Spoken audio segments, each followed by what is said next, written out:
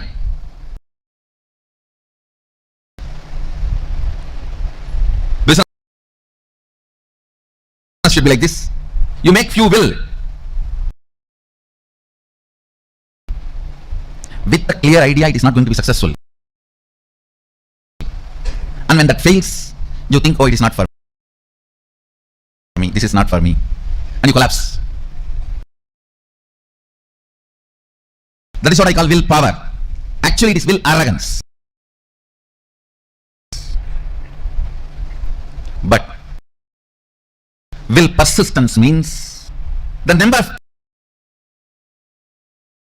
times again and again and again your ability to create the will intensely is will persistence. Your will is made out of the material called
that is what I call willpower.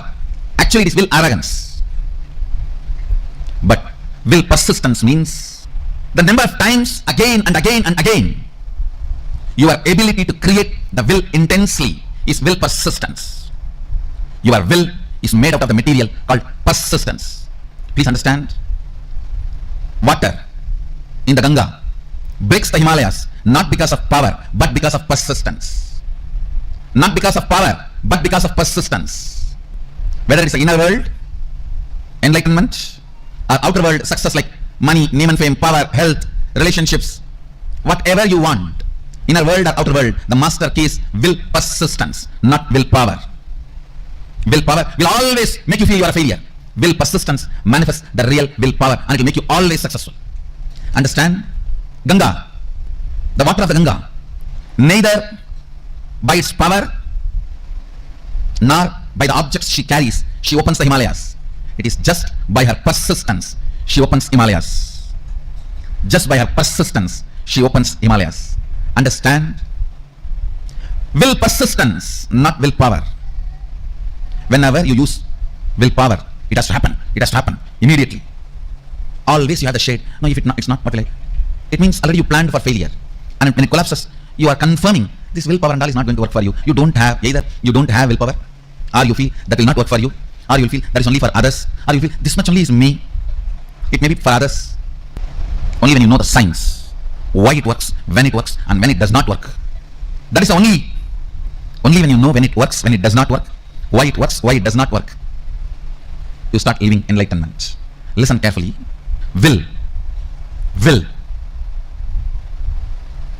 persistence means manifesting enlightenment and powers. If you decide to persist, that moment power starts manifesting. You don't even need to spend your whole life on persistence. Persistence is your decision without self-doubt. Persistence is your decision to persist. Persistence is your decision to persist and being sure about it. Willpower. When you use just will, you are not sure about you. What will happen if it goes this way or that way? With will persistence, you are sure anyhow how you are going to be. Look at every step in your life. All your patterns of withdrawing from life, all your decisions to withdraw from the life comes from your will arrogant decisions. All the life involvement decisions comes from will persistence. I tell you, whether inner world or outer world, life is all about how much you are intensely getting involved. That's all. The intensity with which you get involved with the life. Intensity with which you get involved with the life. The more and more and more interaction, more and more involvement, more and more ice breaking. Will persistence is all about life. Life is all about will persistence. Will arrogance is failure. Will arrogance means I'll try to create a will. If it is successful, then I'll believe this philosophy. If it fails, if it does not click, then I think this philosophy is not for me, this does not work for me, or I think this does not work for anybody. All this is what I call will arrogance. Let me check out how it looks, how it feels. The one and only way you will build will persistence is through Sangha. Sangha teaches you the science of will persistence. I tell you, stupid are those who say, oh, what is there in building temple outside? God is everywhere. And why do you put all your time, energy, money in all this? I tell you, when you build a temple outside, all the things required for it, creating a Sangha, creating, inspiring people, enriching, causing, everything, teaches you the science of will persistence, and you become enlightened. By the time Sadashiva sits on the temple you built outside, he already is sitting on the temple which you built inside. I tell you, anybody wants enlightenment, build a temple, you will have it. Because building temple is not a joke. You need to work with so many people. So much of involvement with life is required. And I also commit with you guys. Get involved with life. Get involved with Sangha in a very organized, systematic way. I am responsible for your enlightenment and manifesting powers. When I say I'll do it. When I say I'll do it. Will persistence does not take time as you think before practicing will persistence. You always think, oh God, will persistence means I have to persist whole life. Actually, your whole life is nothing but the moment you have in your hand. Persist in the few moments you have in your hand. That's all is required. The moment you think of the whole life, it's will arrogance, not will persistence. The moment you decide will persistence, simply you start manifesting Sadashiva. When I say the word will persistence, I do not mean you need to sit for years and years and years. No. It is a simple decision of more persisting. Listen carefully. Listen. This is the essence of the whole session. This is the will persistence means decision not to give up on you. Decision not to give up on your intention to be. Listen. There are only two parts in your inner space. One, will persistence. Another one, giving up. Either you give life to the thought current of giving up or to the will persistence. Your decision to give life only to will persistence and not to give life to giving up thought current is all I call will persistence. Listen.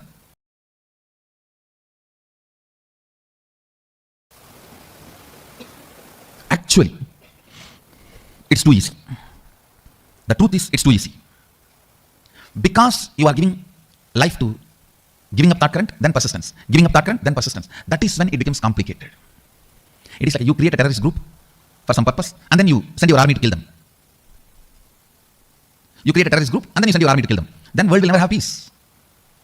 In your inner space, you do the same political game. For right or wrong reasons. For good or bad. You support, giving a pattern. You cherish, sometimes without even you knowing. Only when you are about to fail, collapse, you wake up, oh, not this, not this.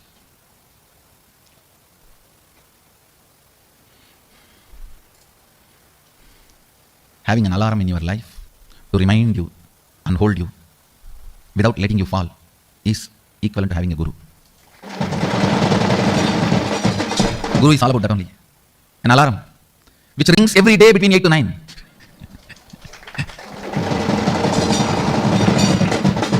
Reminding you constantly not to fall. An empower, will persistence, not current. You never manifest what you desire. You manifest only what you believe. If you think what you desire you are going to manifest, no, you are fool. You don't know the secret of manifestation. What you believe you are going to manifest. If you believe your willpower is never going to manifest, it is never going to manifest. Your belief, your cognition, your perception, that is only going to become reality. Understand, an important thorn in the flesh need to be removed. The pain point need to be removed from your inner spaces. Will, arrogance, failures. All your failures, whether you prayed and did not get, you see, prayer is nothing but making a will. You prayed to God something and did not get it. Or you sincerely tried and did not achieve it. Or you created a space and it did not become reality. All this and all the pains accumulated around this is all about will arrogance. Listen, it is all about will arrogance. All your failures, whether you failed in your own sadhana, spiritual practice, or you failed in your prayers, you failed in your efforts, you failed in situations, relationships, life, everything is will arrogance. If you understand, by its nature, will arrogance cannot become reality. By its nature, will arrogance cannot become reality. Only will persistence can become reality. So much of healing will happen inside you. Today I want all of you to do this as an assignment. All the situations you feel you have failed, frustrated, hopeless, list from the time you remember you. From the time you remember you, list and find out how your will arrogance failed you in that situation. How your will arrogance was the main reason why you failed. This understanding and then completing with this pattern of struggling with will arrogance and deciding to have will persistence. Your will arrogance is the source of all the pains. If you can internalize this one truth today, tons of past sufferings will be healed in you. I wanted all of you to do this as an assignment today. From the time you remember you, write down all the failures, frustrations, hopelessness, situations when you collapsed, when you gave up, when you felt you have not achieved what you want, you felt loss, whether it is personal, health, professional, career, life, prayers, spiritual, anywhere. Pen down all the failures and analyze each one. How the will arrogance collapses you, fails you. Will arrogance means trying half-heartedly, failing, and then blaming yourself, you can never achieve it. Trying half-heartedly, failing, and blaming yourself, you can never achieve it. Vicious circle is will arrogance. Virtuous circle is will persistence. Will persistence means deciding whatever happens, I'm not going to give up till my intention to be become reality. Nothing can stop me. If my intention to be is Shivoham, till that happens, I'm not going to give up. I am going to be persisting. The will persistence.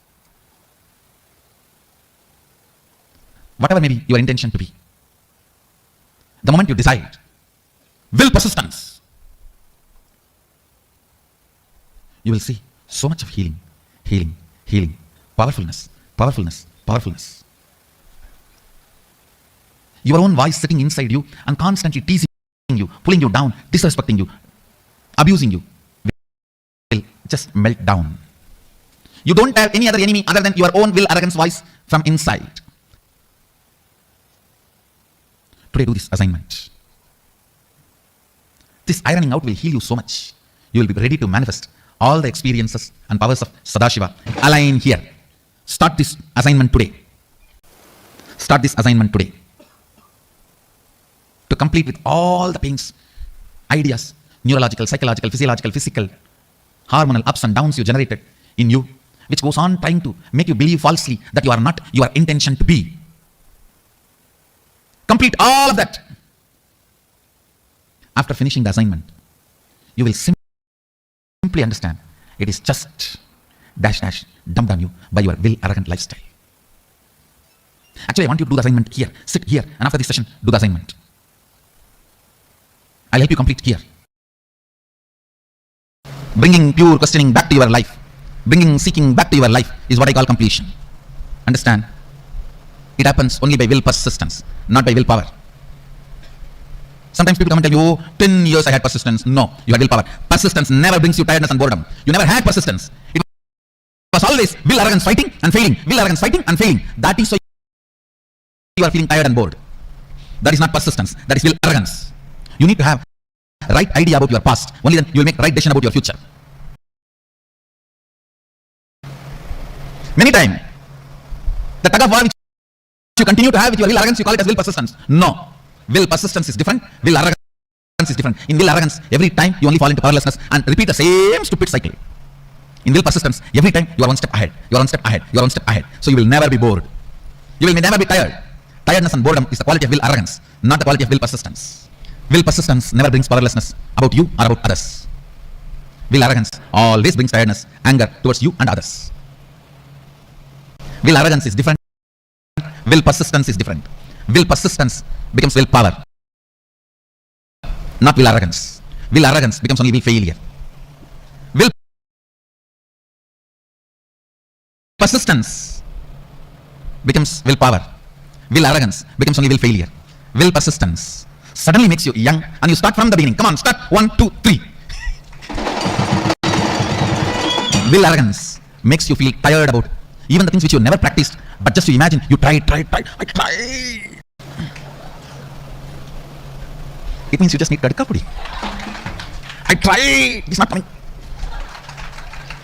Will arrogance is different. Will persistence is different. Persist. Naham manye suvedeti. Nona vedeti vedacha. Yonastat veda tatveda nona vedeti vedacha. You may know something, you may not know something. Knowing what you know and knowing what you don't know is itself knowledge. Will persistence. Nothing else need to be done in the world. Just the will persistence will awaken you to you, will raise you to you, will make you realize you to you. Naham manye suvedeti, nona vedeti vedacha. Yonastat veda tat veda, nona vedeti vedacha. More and more things you embody, more and more you will know, more and more will persistence happens, more and more will arrogance gets completed. That's all is the essence of life. That's all is the essence of life. At certain level, attacked by tiredness, self-inflicted boredom makes you feel you know it. That's all can be known. You give up on you and you feel everything is okay. I've seen this during the manifestation of powers. People actually fight with the so-called willpower. It's not willpower, will arrogance. If I make it now, it has to happen now. If it's not happened, then it's not for me. Leave it. Willpower. What do you think as willpower is nothing but will arrogance. Real willpower comes by will persistence. When you are bit by the snake called will arrogance and the poison spreads inside you as tiredness and self-inflicted boredom. I've always seen this. When people first start seeing me, they're all excited, go gaga about all over. If they don't convert that excitement into responsibility and assimilate it as part of them, then slowly, that's the difference between fan and devotee. Fan just fans away all the excitement. Devotee makes the excitement into responsibility. Whoever has converted their excitement and devotion into responsibility, they will never be bitten by tiredness and self-inflicted boredom. Understand? I'm using two words. Tiredness can sometimes can come even externally, but boredom only from internally can come. That is why I'm using the word self-inflicted boredom. When these two attacks you, you come to a decision, that's all for me, leave me. When you say, that's all for me, leave me, your life has ended. Your life has ended. Even I don't tell that. Even still I sit and work. How can the system be more and more stronger so it can radiate more and more? It can manifest more and more. It can support more and more. It can share more and more. Intense will persistence raises you from your jagat, wakeful state to awakened state, from awakened state to alive state. There are 5 states of consciousness, waking state, which all of you are now in. Above this state is awakened state, tuya, alive state, tuya atita. Below the waking state is dream state and deep sleep state. Listen, waking state. Jagat, in Sanskrit we call it jagat, English waking state. Below this waking state is dream state, swapna. Below the swapna, deep sleep state, sushupti. Sushupti, deep sleep. Swapna, dream. Jagat, waking state. Turiya, awakened state. Turiya atita, alive state. These 5 layers are 5 levels of states of your consciousness is your life. Intensity, intensely awakened state leads to alive, turiya atita in you. I tell you, neither what you consider as external achievements nor the external capabilities can define you. They cannot be one of your glories, like an ornament, but they cannot be the definition of you. Definition of you is in which state you feel cute about you. Do you feel very cute about you sleeping all the time? Or do you feel very cute about your dream state? Do you feel very cute about your waking state? Or do you feel very cute about your awakened state? Or do you feel very cute about your alive, all-powerful state? In which state you feel very cute about you all matters. Stop wasting your energy in making others feel cute about you. Understand, the whole world is stupid, dash, dash, dash, frustrated. Beep, beep, beep, beep, beep, beep, beep, beep. Understand? Nobody feels cute even about themselves. Why will they feel cute about you? Just dump the shit of putting your energy and attention, time, pressure, talent in making others feel cute about you. Pooh. It's like you're wasting your whole life for pig shit. Stop. Decide in which state you feel cute about you. That's all is life.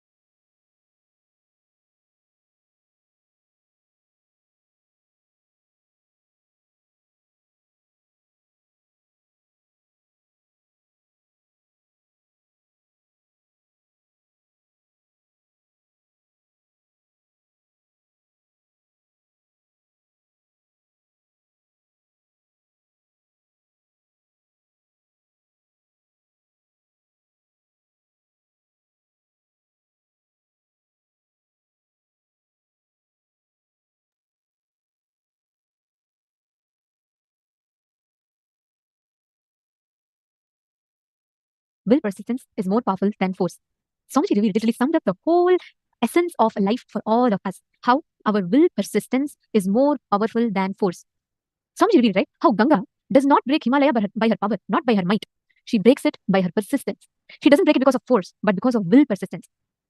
See, will persistence is nothing but your decision without self-doubt. Any decision without self-doubt is your will persistence.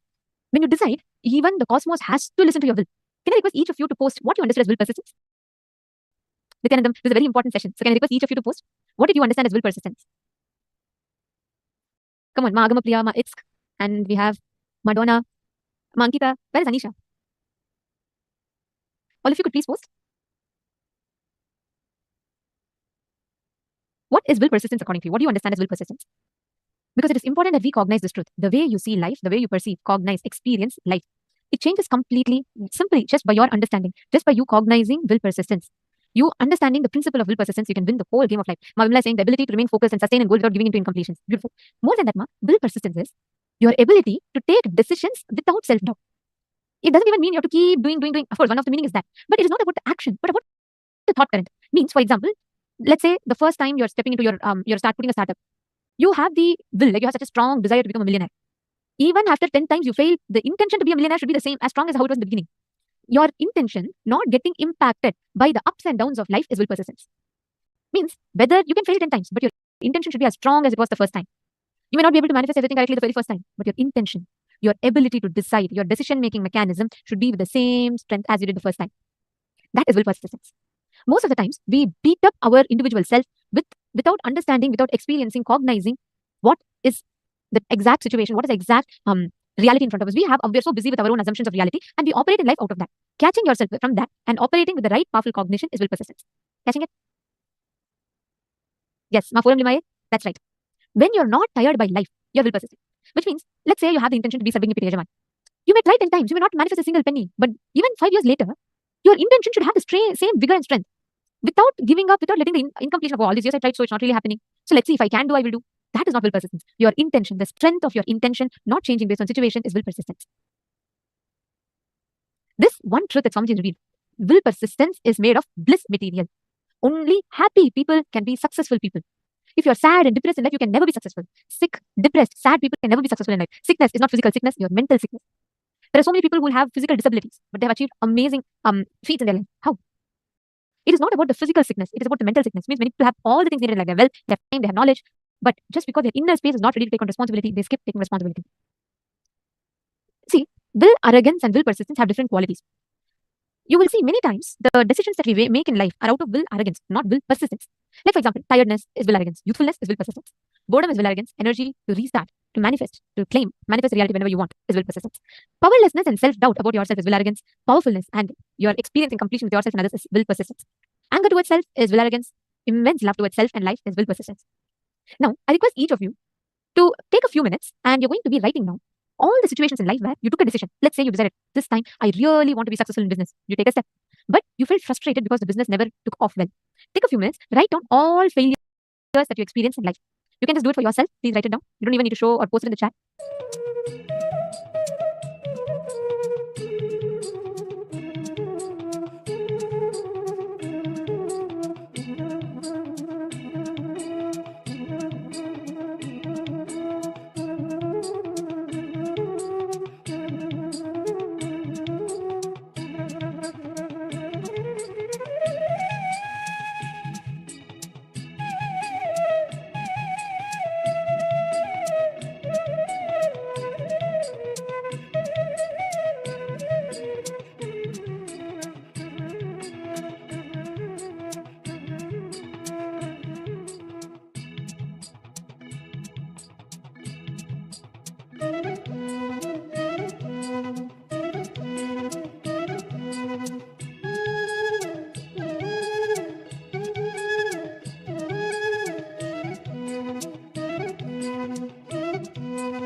Slowly relax.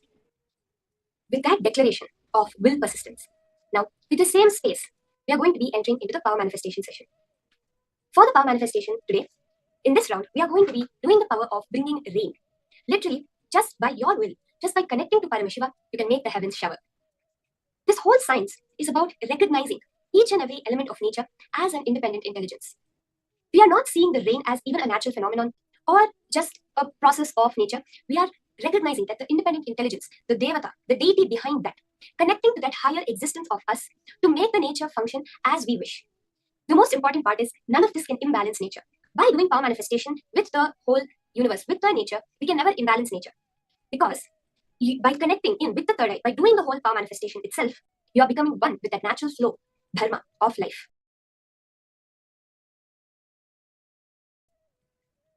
The way we are going to be manifesting it is by holding that intense will persistence. Actually, this power of bringing rain is a very popular one within the Gurukul, the Balasans. Literally, it would be very casual. We would be in our class. If our classes get over, we would be able to play in the rain. But it would start raining about an hour before our classes get over. So then immediately we would just say, oh, Varunadeva, Indradeva, please, 1 hour delay, we need to go play. We want to come and play in the rain with you. But we are in the middle of class. And that instant will stop showering. Exactly an hour later, as the bell for our class rings, it will start raining again. So that was the way we connect with nature. When you're in that space of oneness with the whole, all manifestation happens so simply. Let us see the Pramanas, the Shastra Pramana, for this power of bringing down the rain. All these Pramanas are direct revelations from Paramashiva himself for giving us the clear-cut signs how to manifest powers. This power of bringing down the rain is just a change in the inner space. As Swamiji says, that the Pindanda and the Brahmanda, one end of the rope is the Pindanda, is the body that you perceive, and the other end of the rope is the Brahmanda, the universe that we perceive. When a small change happens within, immediately we are able to change the cosmos around us. When we know how to alter a slight mood, anger to happiness, anger to creativity within us, we are immediately able to change the weather around us from rainy to sunny or sunny to rainy. Let us now see the Shastra Pramana for the power of bringing down rain, connecting with nature. The Shastra Pramana for this power is from the Vijnana Bhairava Tantra, Sutra 113, Dharana 87. Sampradayamimam devi, Shruna samyak vadamyaham, Kaivalyam jayate sadyo, netrayo stabdhamatrayoh. Bhagavan Paramashivam says, O Devi, listen to this sacred tradition. I shall reveal it to you vividly, completely. Just keep your eyes completely wide open. Do not see or perceive anything. By simply keeping it fixed with a steady gaze on the reality within. By this, the state of aloneness, Kaivalya, the oneness that expresses as extraordinary powers and experiences, will occur immediately. Clearly, what Paramashiva is revealing is how, when we drop the border of me being separate from the universe, keeping the gaze on the reality within, the real truth of the universe, you are able to very clearly see how the whole universe is just an extension of you. The Abda Pramana for this power, we see very clearly from the life of Savitri, which Swamiji will be narrating to us now. Power manifestation, enlightenment science of Hinduism is not just little peace and little bliss, no. It gives you tremendous peace and tremendous bliss, no doubt. But the conscious science of Hinduism is playing with the reality. One chaste woman who does not want to lose the husband for some reason because she loved him so much, she just stopped at the sunrise. And it is true. It is true. Just calculate the Satyavan Savitri's time period. Go and check astrological flow. Exactly those few days, there was no sunrise. How? You do research. If you ask me the answer, I'm a Hindu monk, I will say the power of Savitri.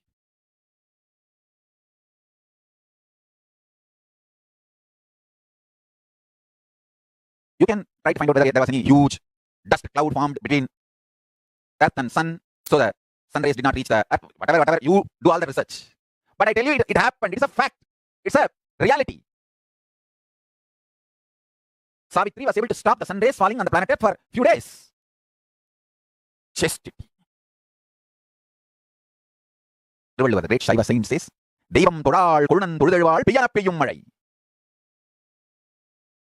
Todal means not worshipping, no need to be worshipping. It means she experiences husband as God. So strongly she is connected with the Paramashiva component of her husband, the conscious component of her husband. She does not feel the need to worship any other god separately. That kind of a strong, chaste woman, Peyana Peyum Malai. When she says shower, rain showers, nature listens. So as we just saw, Swamiji so beautifully reveals the science of how Savitri was able to connect with the nature just by her very existence. The one command she gave, the sun did not rise. The same way Swamiji has demonstrated in his own life during the program where a festival was supposed to happen and Swamiji stopped the sunrise, delayed the sunrise by almost 40 minutes. Let us listen to this incident also from Swamiji's own mouth. I don't know how many of you today observed. I got a little late for the Vatavarana. It is supposed to be 6:40 to 7. I told the sun, don't come out till I finish the Vatavarana. And today 40 minutes sunrise late. See the British sunrise time today. See, there's a Google thing, there's a website where the sunrise time is supposed to be time and actual time is recorded. Today we'll be 40 minutes late. You want to see? It was actually only after I came out, finishing the Bhagavān, it was even seen in the east. Not because of cloud. Cloud means it will be seen higher.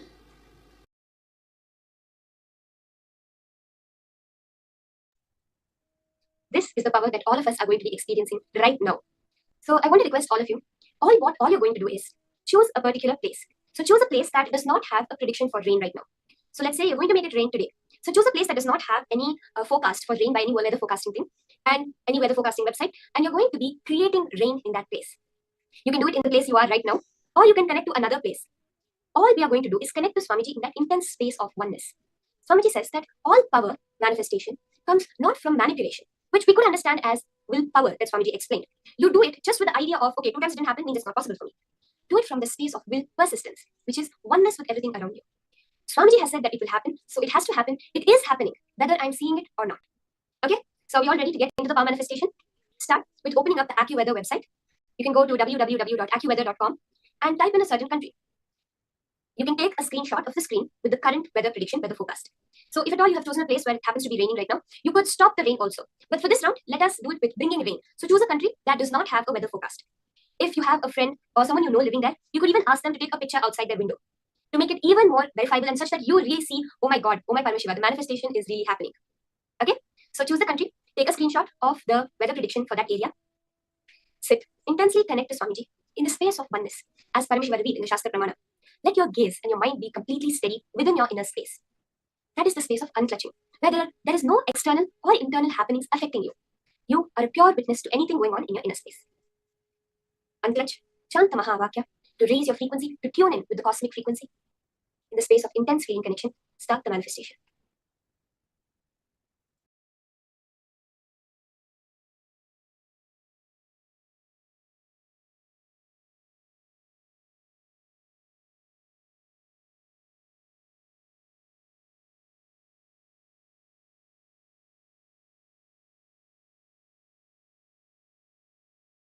Adi, Suprabhadam, wake up song for Paramashiva to wake up in you. Just remember this one powerful cognition. This Mahamahavagyā puts me in Samadhi. This is spiritual lullaby for Samadhi. And Suprabhadam, wake up song for Paramashiva in me. For Paramashiva to manifest. With this one spiritual powerful cognition, chant this Mahamahavagyā.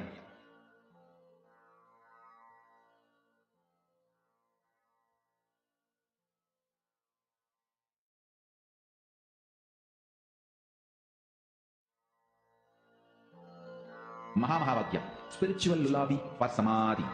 And Suprabhadam, wake up call, wake up song for Paramashiva to manifest.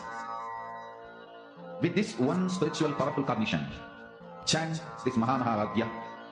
Om Nithyananda Paramashivoham. Om Nithyananda Paramashivoham. Om Nithyananda Paramashivoham. Om Nithyananda Paramashivoham. Om Nithyananda Paramashivoham. Om Nithyananda Paramashivoham. Om Nithyananda Paramashivoham. Om Nithyananda Paramashivoham. Slowly relax. You can go back and verify now. Go back to the AccuWeather.com website. Take another screenshot of the manifestation. How has the weather prediction changed? And as I mentioned, if you have someone physically there, you can ask them to take a picture out of their window to what is the shift that has actually happened in the weather. Swamiji always says that our focus is on the experience. So post whether what did you feel while you were doing the whole manifestation process? Intense coolness, intense heat. What was the shift, the cognition click that happened while you were doing the manifestation process? Every time you manifest, you have experienced that moment of being Paramashiva. So don't forget to celebrate, to get up, celebrate ultimately the manifestation of Paramashiva within you. That is the message you are sending to the cosmos. Give me more, because your only job here, as Swamiji says, Ekoham Bahushyama, one became many only to celebrate itself. With that, let's enter into the next session, understanding about ultimate gratitude, the Sahasrara Chakra, Svarupa Ananda. Let us now hear the higher powerful cognitions from Swamiji on this subject.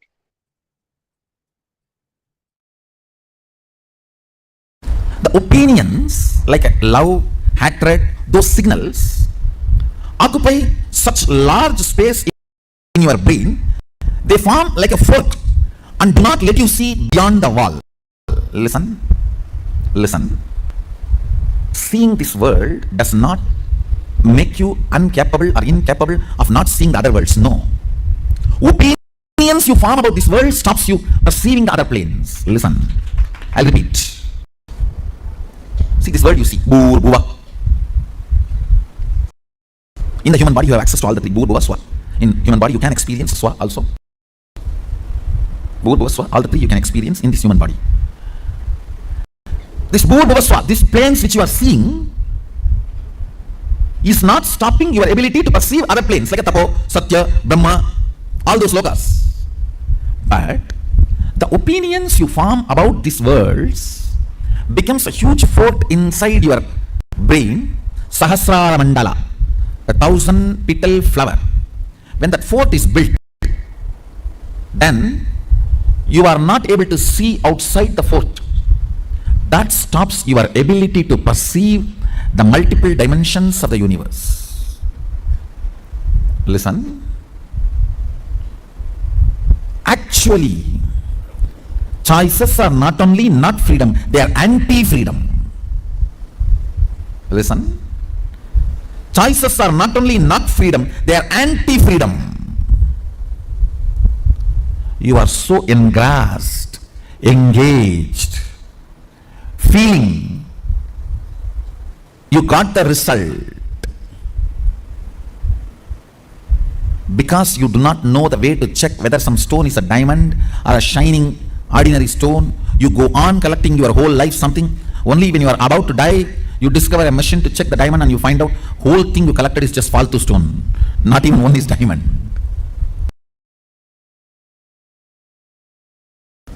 The more dimension life you manifest, more fulfilling you are, more complete you are, more Sadashivatva manifests through you.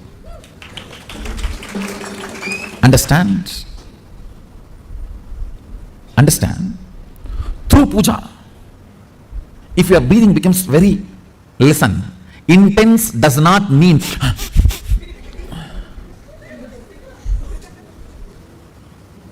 through dance, getting intense will have a different physical expression.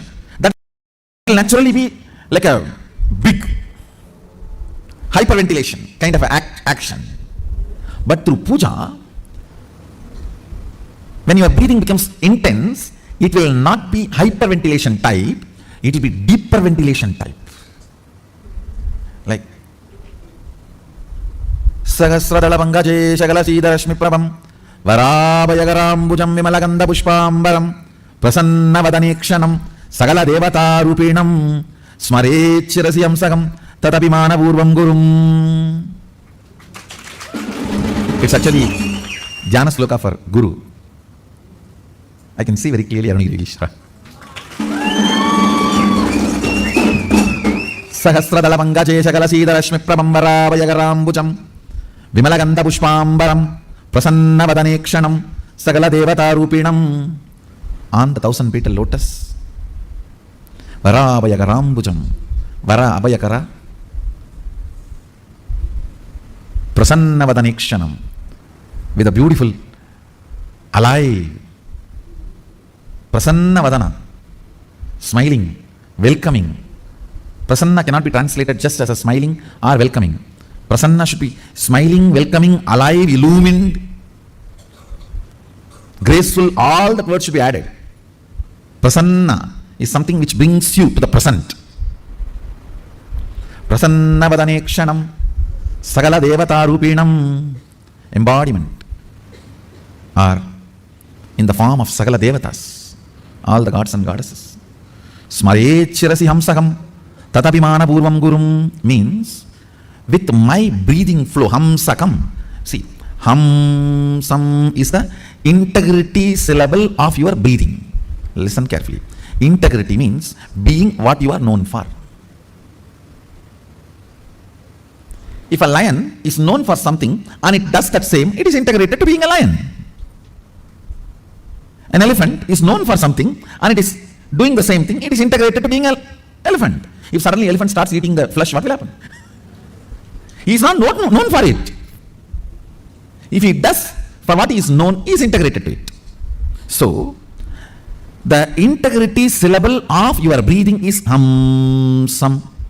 Hum sam. This hum sam is the ajapa japa mantra.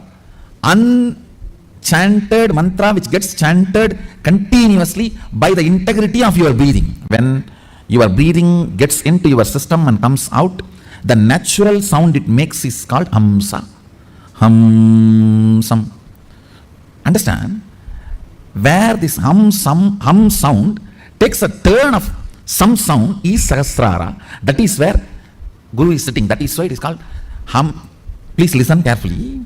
That is why he is addressed as hum sakam. Where the hum turns into sam, his akam resides there. That is his house. If the hum does not turn into sam, you are savam.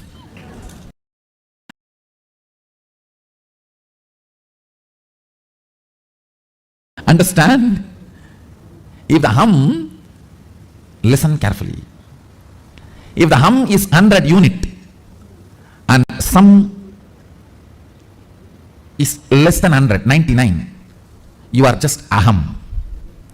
If the hum is 100 and some is 100, you are hamsa, jiva, individual soul, who had pratyekatma chaitanya jagrata. If the hum is 100 and some is 101, you are paramahamsa.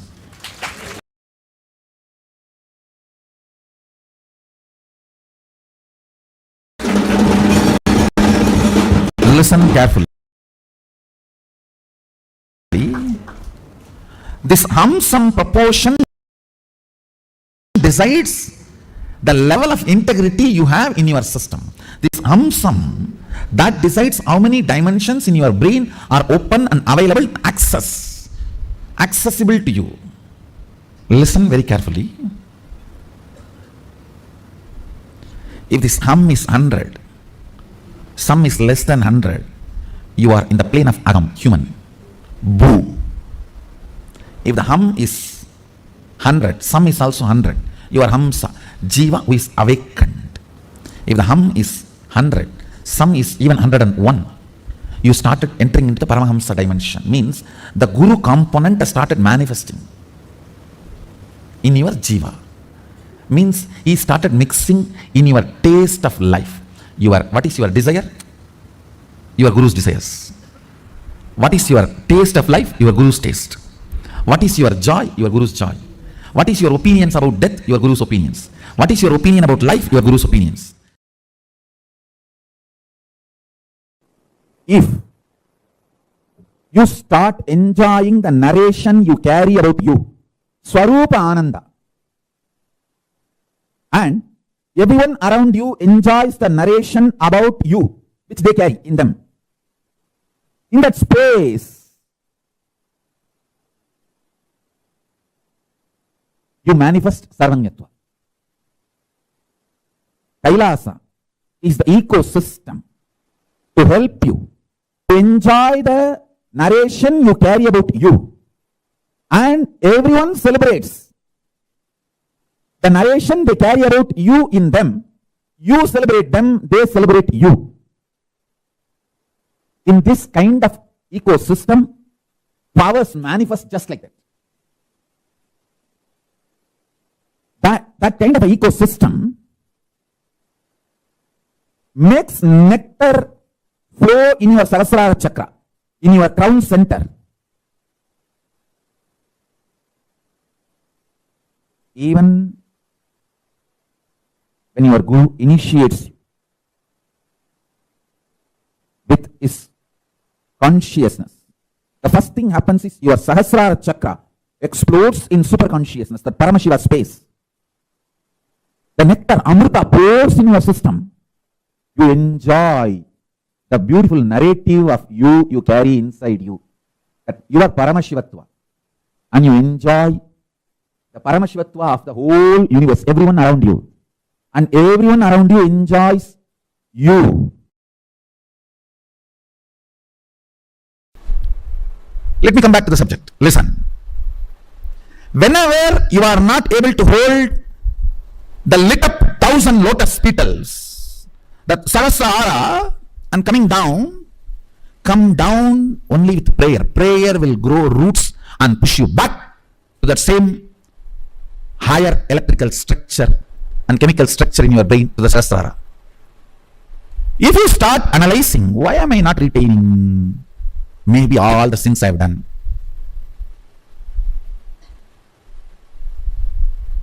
That is complete stupidity.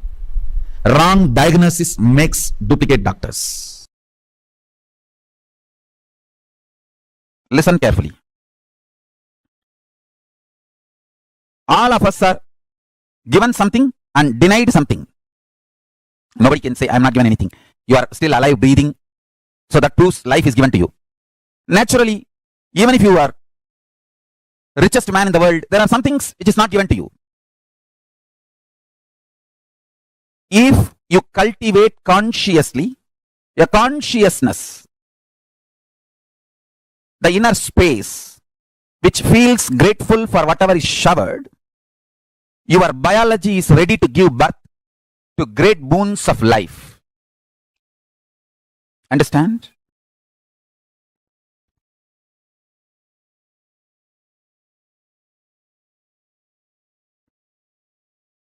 Person who cherishes what is showered in the life feels supported, loved, cared, and goes on deciding to support, love, care. Understand? This space is heaven. I tell you, all I need for me to run my whole day is just consciously feeling joyful. Those devotees smile, that's all. See, when I open the eyes from Samadhi and see the two-way, when I see all these people, that's all is my food. Nothing else is needed. No other food is needed. Understand? The biology you carry, inner space you carry, gives birth to your reality. If you carry the inner space, being grateful for whatever is showered in your life, you decide to go on showering with others. Understand, I tell you? Whoever enjoys by contributing are gods, angels. Angels may not be the right word. What I wanted to convey is devatas. The Sanskrit word devatas. Maybe the rough translation in English can be gods and goddesses, not angels. Because devatas are much higher than angels. The concept of angels. Listen carefully.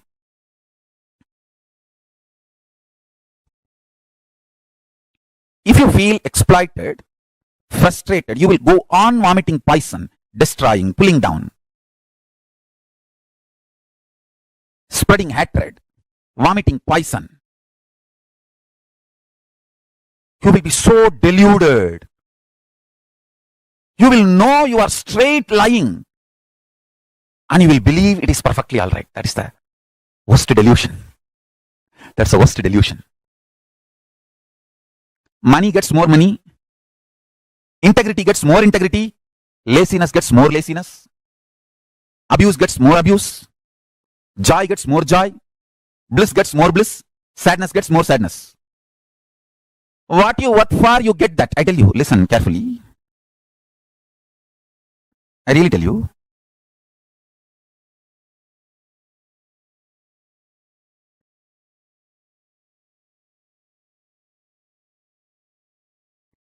Make integrity as a strategy for your life.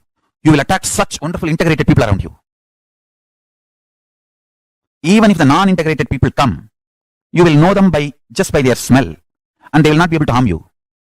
You know how to protect yourself, save yourself, and continue your service.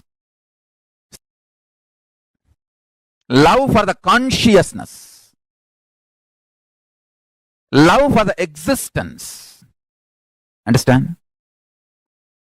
The source of life is all about going on contributing.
influence now. Influence the present moment. Be powerful over the present moment. Understand? Live in the present moment is not a complete truth. Have power over the present moment is the complete truth. The power of now is having power over now. Listen. Understand how you feel about you now and how you feel about the world now. Make that too powerful. If you understand and make yourself powerful, that you are Paramashiva, you will understand world is so auspicious and you are the power. Whatever you think, perceive, even as bad, was never bad, is never bad, will never be bad. It is your wrong perception is the problem. Delusion is the problem. Everything is happening properly. You just need to add more life positivity, more understanding. You just need to remember again and again, you are Paramashiva and face everything out of strength and powerfulness. Now, the next truth, listen. Sometimes you feel the world is literally falling. The roof is falling on your head. You are crushed. You are collapsed. The world is just, sky is falling over your head. That is what is reality, and you perceive that as a reality about world, and that reality, that perception about the reality collapses your perception about yourself and you collapse. That is what you call everything is determined, fate, nothing can be done. Sometimes you feel, wow, what I want is happening. So your perception about the world is what I want is happening. And the reality, what I want is happening. Oh, then everything is free will. We have full freedom. Listen, both are of understanding. Determination or free will, both are of understanding. Sometimes when things happen as you want, you feel, oh, life is free will. Sometimes when you feel things are not happening as you want and the roof is collapsing, crashing on your head, and you feel everything is predetermined. Now understand this truth. I'll give you one more example. If you are standing with both the legs, that's the way you experience reality. You raise one leg, that is your freedom. After that, you cannot raise the other leg also. That is determination. So understand, the choices you already made are binding your future freedom possibilities. The choices you already made are binding your future possibilities. This is when you feel whether life is free will or predetermined. When you perceive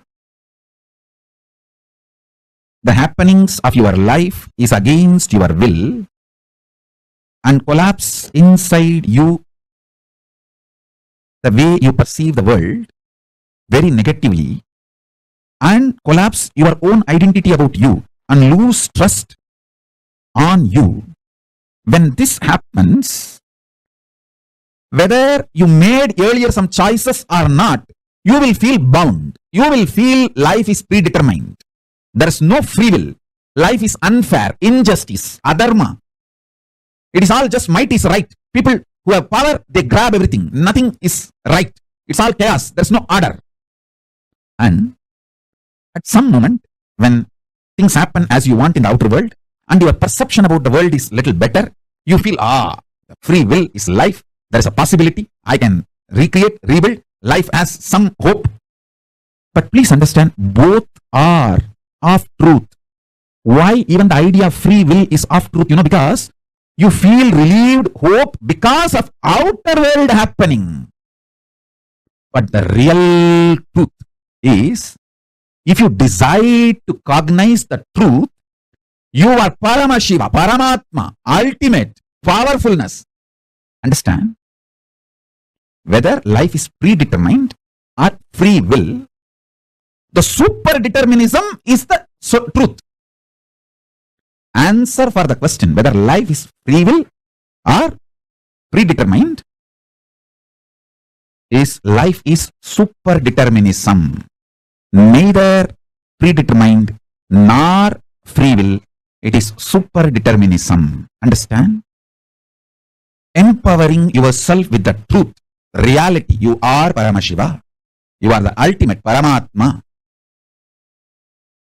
And from that truth, reality, making your perception about life, and with that strength of your subjective truth about yourself and your subjective experience about the world, impacting the world, the reality is super determinism.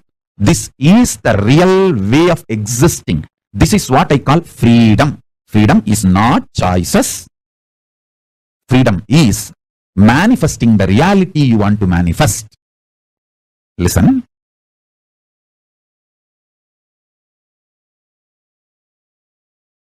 When you subjectively decide to cognize the truth, you are Paramashiva, you will see that super power of coincidence plays in your life,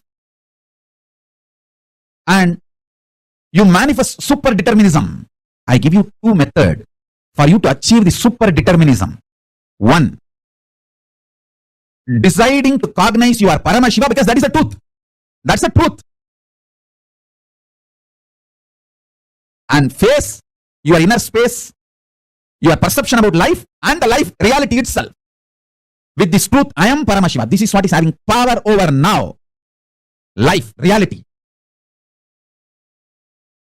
That's first. Second, always tell everything to your Atmamurti. You can pray, you can cry, you can express your frustration, you can express your joy, you can express your gratitude, you can even fight. Do everything with your Atmalinga and Atmamurti.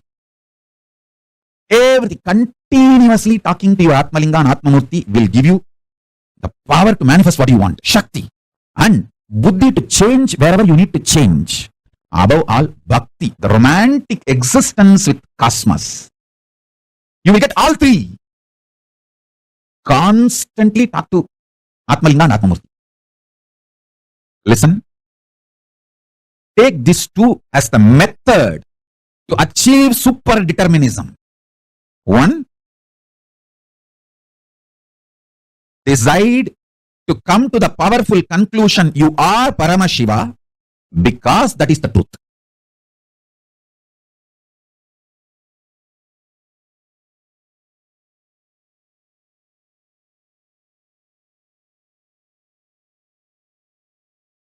Om Paramashivoham. Om Nithyananda Paramashivoham. Second, continuously talk to Atmalinga or Atmamurti. You can offer your prayers, you can talk even casual things, you can express your love, gratitude, even anger, you can fight, you can express your frustration, you can do anything you want. And I commit with you, I will respond to you immediately. I will give you what you want. Shakti, to manifest your life as you want.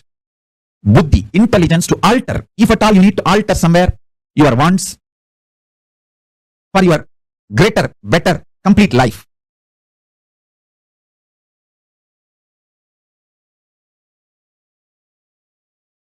And above all, Bhakti, a life positive, joyful connection with life, reality, cosmos, with everything, with yourself, with world, with God, everything. And Yukti, method to live enlightenment, and Mukti, enlightenment itself.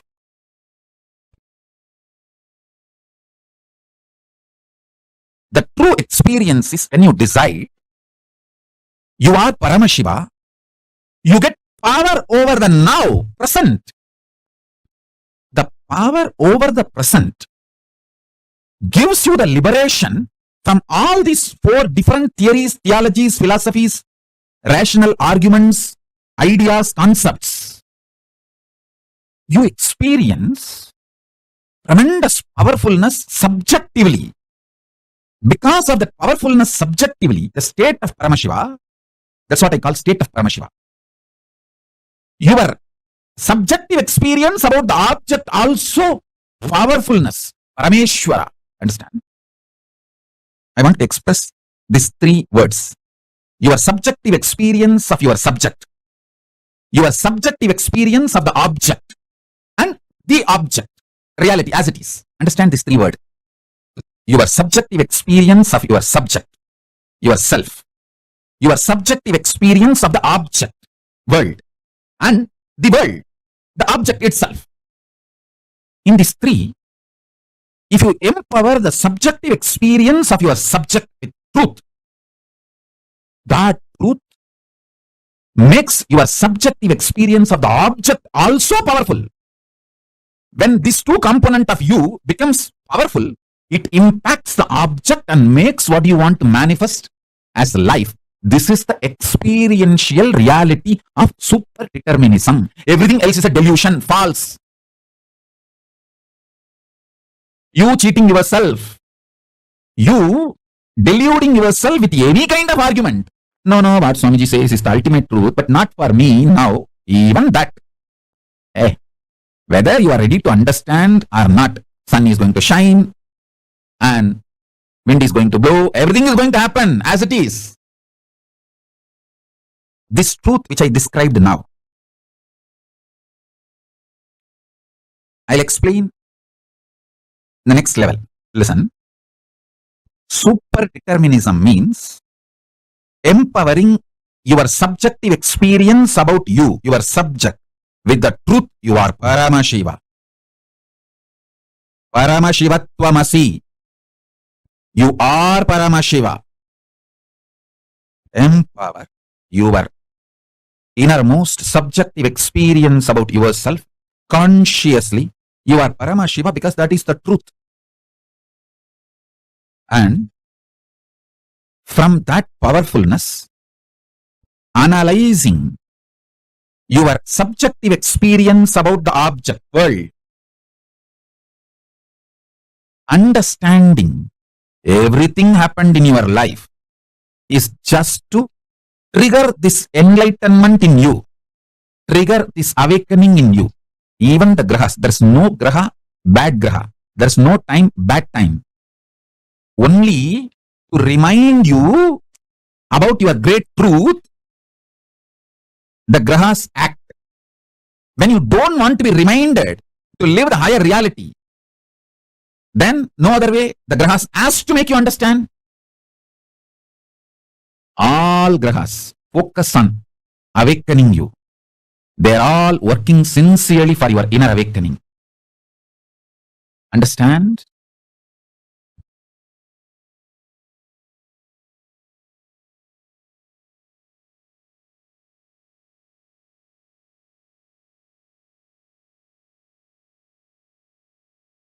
Hey, listen. Sometimes your babies are pet. They go into kind of a trance mood when they listen to my satsang and just they settle down. You may be thinking they are sleeping. Even if you think they are sleeping, don't wake them up. It is okay. Just let them. Because they sincerely, intensely listen. If you are pregnant, the baby inside your womb listens to me sincerely. And the babies who sit in the satsang, they go to kind of the trance, turiya space, and just melt down. You may be thinking they are sleeping. Even if you think they are sleeping, don't disturb them. Allow them to sleep. It's okay. I tell you, even the pets, when they come and sit for satsang and they just fall asleep, don't think they are falling asleep. Even if you think they are falling asleep, don't disturb them. They are in a trance. I can see very clearly in how many places that initiation is happening. When initiation happens, so many people react in a different way. Babies go into the trance of turiya. So all of you, allow this initiation to happen inside you and to everyone around you. If you have pets and kids, get them to satsang. Even if they sleep during the satsang, don't worry. Let them be there. Because these great truths, they get inside the system and become bio-memory. It becomes just bio-memory. Listen. Now listen to the next truth. See, whenever the objective reality impacts your subjective experience about the object, and damages your subjective experience about the object, that damage, when it gets overloaded, impacts your subjective experience about the subject itself. That is what I call you gaslighting yourself. Nobody gaslights us. Understand? Nobody can gaslight unless we allow the gaslighting. Whether gaslighting or enlightening, it's your responsibility. You allowed gaslighting of the society, so allow my enlightening. Stop allowing the society's gaslighting, allow my enlightening. So listen carefully. Subjective experience of the object should be impacted, impressed by the truth of the subjective experience you are Paramashiva, not by the objective reality so-called this world and your equations with this world. You always have wrong equation with this world. Always you feel injustice is done to you. Somehow that becomes default cognition. When you allow that pattern to get rooted in you, you damage your inner space, the subjective experience of the objective reality world. When you damage your inner space, that damage impacts your experience about yourself. This is what I call powerlessness. Understand? You should know why you are not able to live in the present moment. Only then you can heal yourself and start living in the present moment. Otherwise, just teaching, oh, live in the present moment, live in the present moment, nobody can live. Nobody can live in the present moment unless they understand why you are not able to live in the present moment. Listen, if you feel so much injustice is done to you and feel anxiety, panic attack, your subjective experience about the object world is impacted by the world, others, outsiders, everyone. And if you feel so much of injustice is done, panic attack, anxiety, all that, be very clear, you cannot live in the present moment and you are going to literally commit spiritual suicide if you make decisions from that space. You are only going to destroy yourself more and more through any decisions you make from that space. First thing, stop making decisions from the pain, frustration, anger, violence, powerlessness of the subjective experience about the objective reality. Listen to that. Listen to this truth.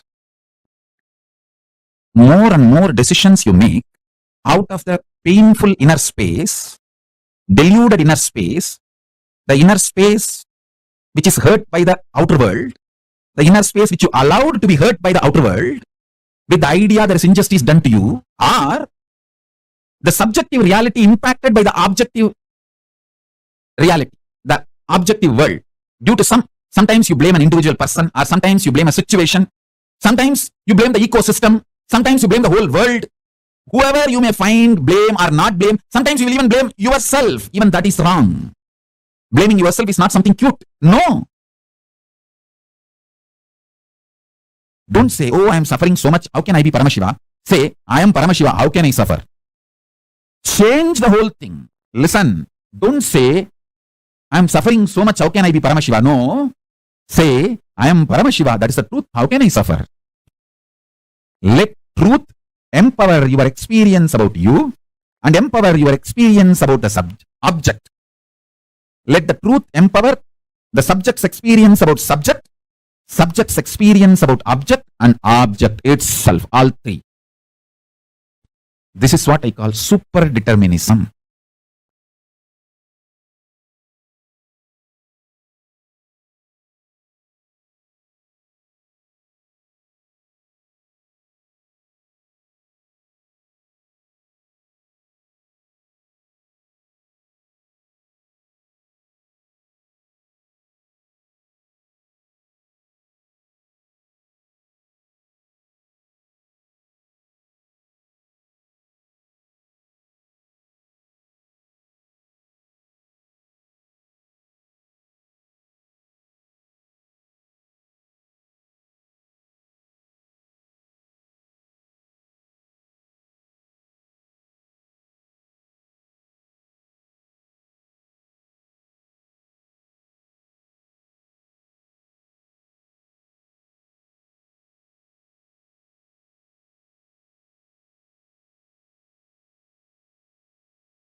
Nithyananda, how many of you clicked with this amazing revelation now from Swamiji on super determinism? Life is neither predetermined nor free will. It is super determinism. How many of you understood this? This is such an extraordinary revelation, right? Like where Swamiji revealed to us about how you usually think whenever everything is going all right, we all think, everything is happening exactly the way I want it.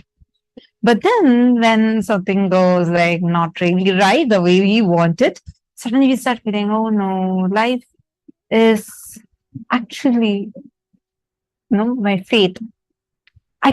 Someone is somewhere in the remote corner of some heaven, somewhere where God is sitting and conspiring against me and writing my fate like this. Look at my fate. This is how my fate is. How many of you have thought like this before? Please raise your hands. We all keep thinking, we keep saying that, oh, this is all my fate. This is my fate. That is my fate. Please post. Come on. How many of you had this thinking or have had this thinking about either life, you think life is free will or you think life is predestined? You call it in various languages, in different ways, but the essence would be something like, this is what God has written on my forehead and this is what is my life going to be like. Am I right?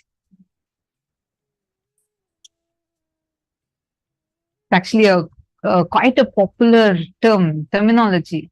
I think literally we all would have grown up hearing this. Ankita has posted this. Sometimes I given excuse for my failure by thinking it is fate. See, Ankit, actually, you don't even need to think in that much level. It's not just whenever we blame our failure to be fate, but we think that fate, when we use, it's like putting it on some other entity which we don't feel is, we don't feel responsible for it. And we also feel we don't have the power to change it. Yeah, understanding? I used to put all the unpleasant things in life as my bad karmas from previous life. So now all of you are seeing it, right? How all the time we blame something, and like we usually just say, this is my fate, what can be done? That nothing can be done. Nothing, how much ever I try, nothing can be done by me for this. Nothing can help me fix this. This is a generic thing that all of us carry, and we feel so stuck about it in our lives. Only if all of you identify where exactly you feel, you will be able to identify and understand what Swamiji is saying as superdeterminism. First, I request all of you to write, what do you understand as seeing your life as all predestined, fate? And curse, many times people curse God for it, saying, anything that happens good in life, you'll say, oh, I achieved it. Something goes wrong, we all the time curse God and say, oh, why is God so sadist? Why does God plan only suffering in my life? All is, look at my friend. Even though I'm much more qualified than her, look at what she is getting, what he is getting. And say, this is what to do, this is what my fate is. And there are some people who say, no, fate like that, things don't exist. It's all your free will. You can choose your life. Neither of these are right, nor are they complete cognitions. There is something called as default future. Default past creates default future.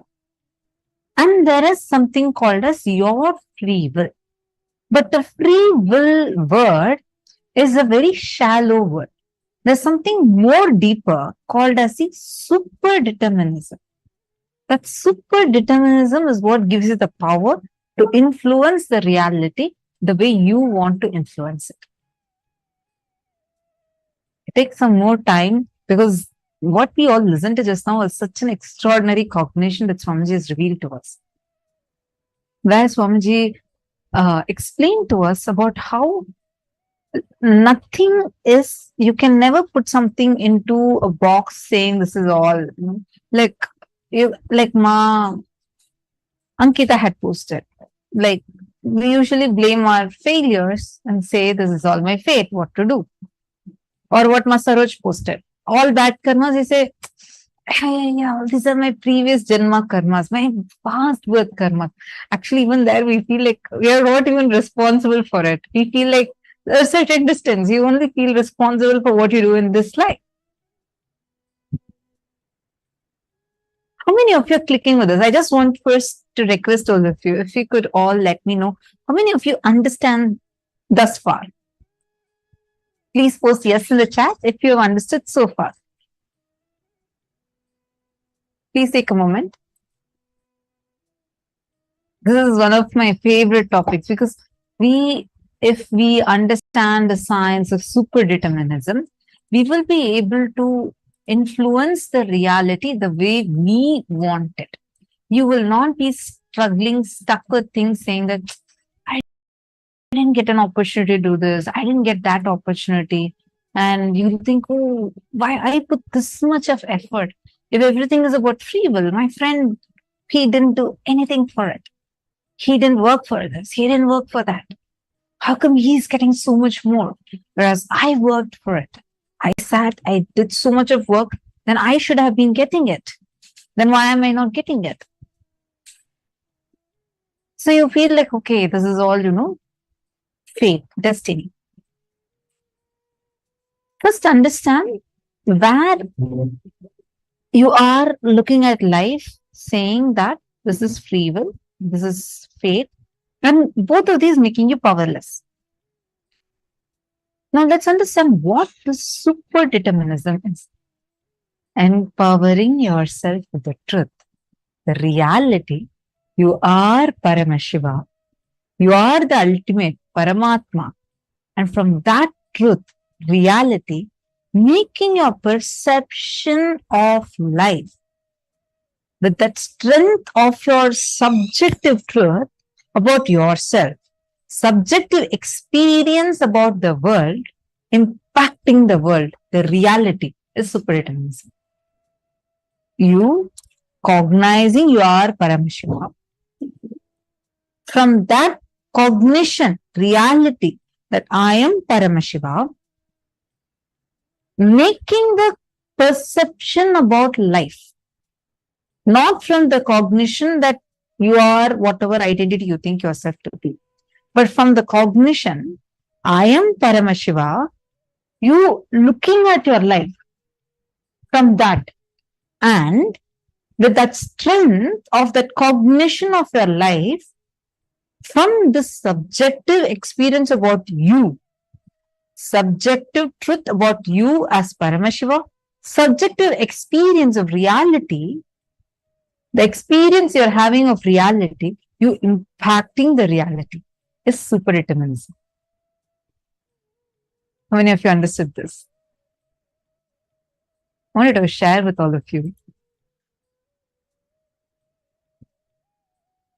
There's like one experience I had, which is very strongly related to this, I feel. So I'm going to be sharing that. First, I'm going to request all of you to type this one cognition and please share it on Facebook. I'm going to be projecting this for all of you. Take a few minutes. Just the first definition that all of you are seeing. Take a moment and please type that down. Then we'll be going further into this. Take a moment. All of you, please type down the first definition. I'm going to be reading out so that it's easier for all of you. Empowering yourself with the truth, reality, you are Paramashiva. You are the ultimate Paramātma. And from that truth, reality, making your perception about life, and with that strength of your subjective truth about yourself, and your subjective experience about the world, impacting the world, the reality, is super determinism. Please take a few minutes now and type this down. I request everyone to please type it.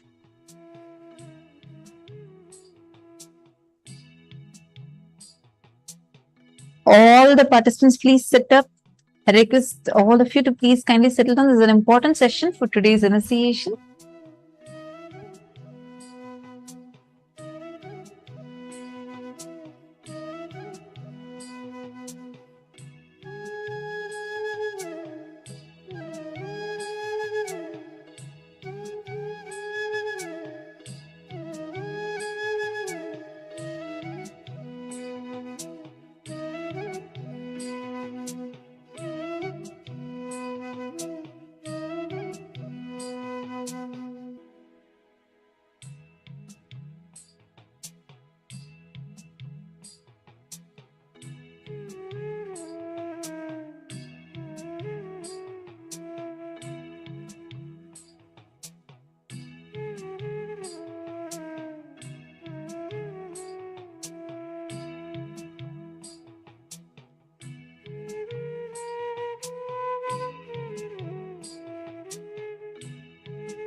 Exam topics. Exam topics. Exam topics. Your boss wants you to upgrade your certification.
Okay, wonderful. I hope now all of you have written down. I see many of you that have already posted.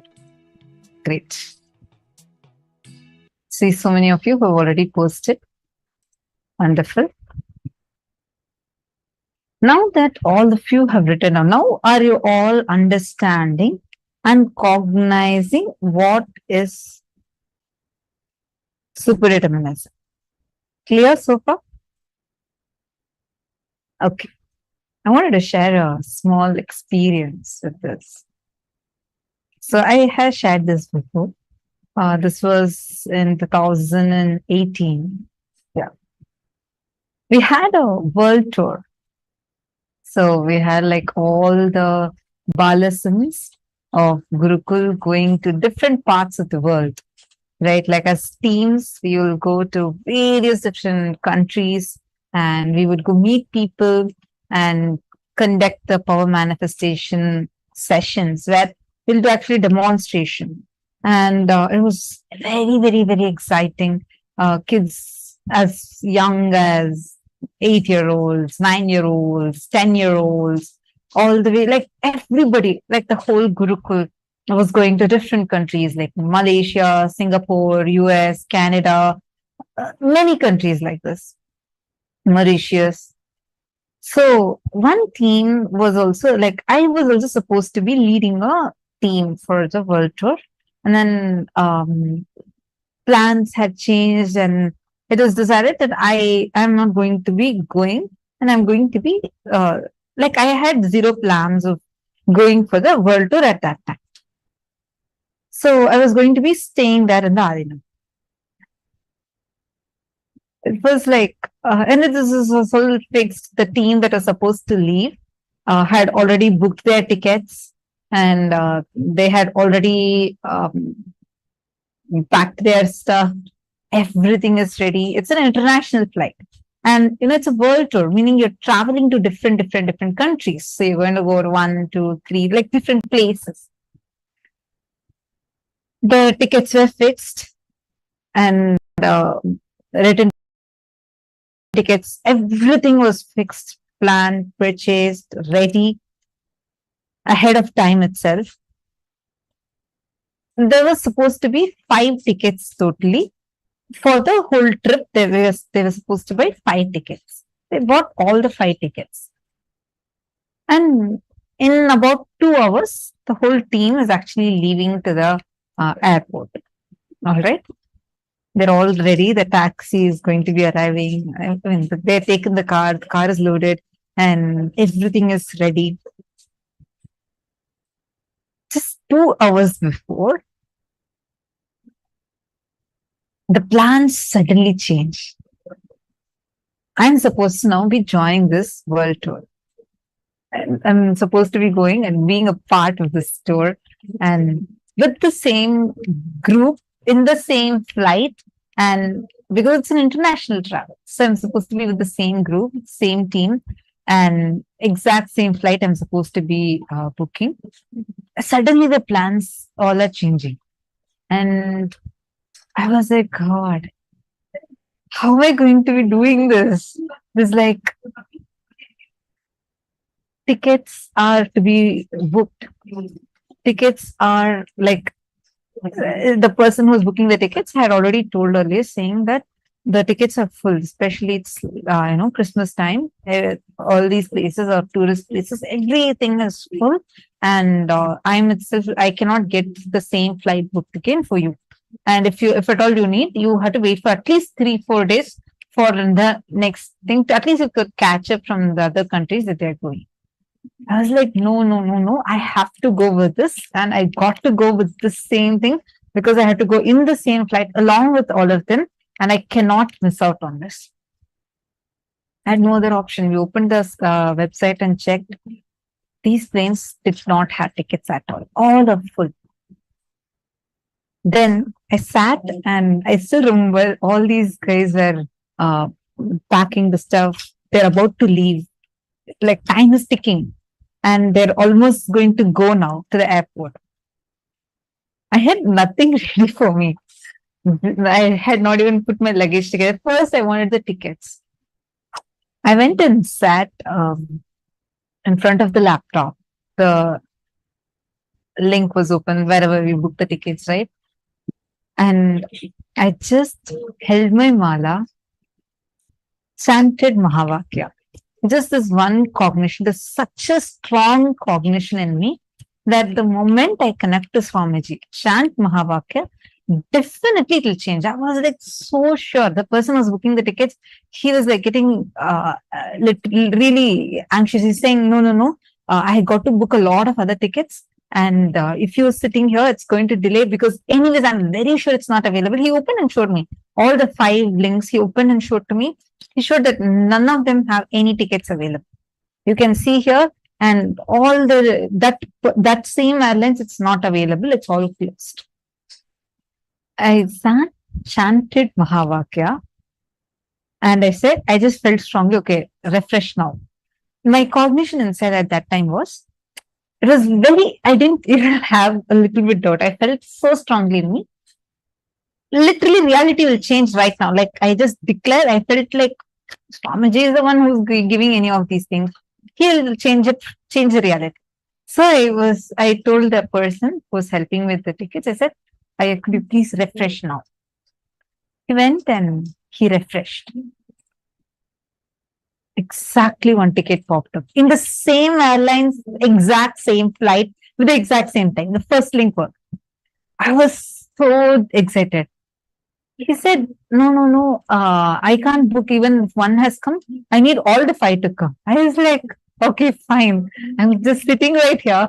I'm going to chant Mahavakya and declare for the rest 4 also. One by one, I chanted Mahavakya every single time. He refreshed in all of it, one after another. One. Exactly one ticket opened up and I was able to book it. And I went to the world tour and I had a great time, like actually traveled to the world tour. This was my experience where just all I did was connect to Swamiji, chant Mahavakya, and that impacted the reality to such an extent where an airplane ticket, not once, see, once if it comes, I can say, okay, miracle happened, coincidence, but it was not just once, consecutively, all the 5 came. I even made a post of this on Facebook at that time. It was like such a strong experience that even now I strongly feel anything that is needed. It's not even like I had to convince myself. I just strongly feel if something I need to change, I can just connect to Swamiji, chant Mahavakya. I'll hold my mala, chant Mahavakya, and Swamiji will just manifest it as a reality.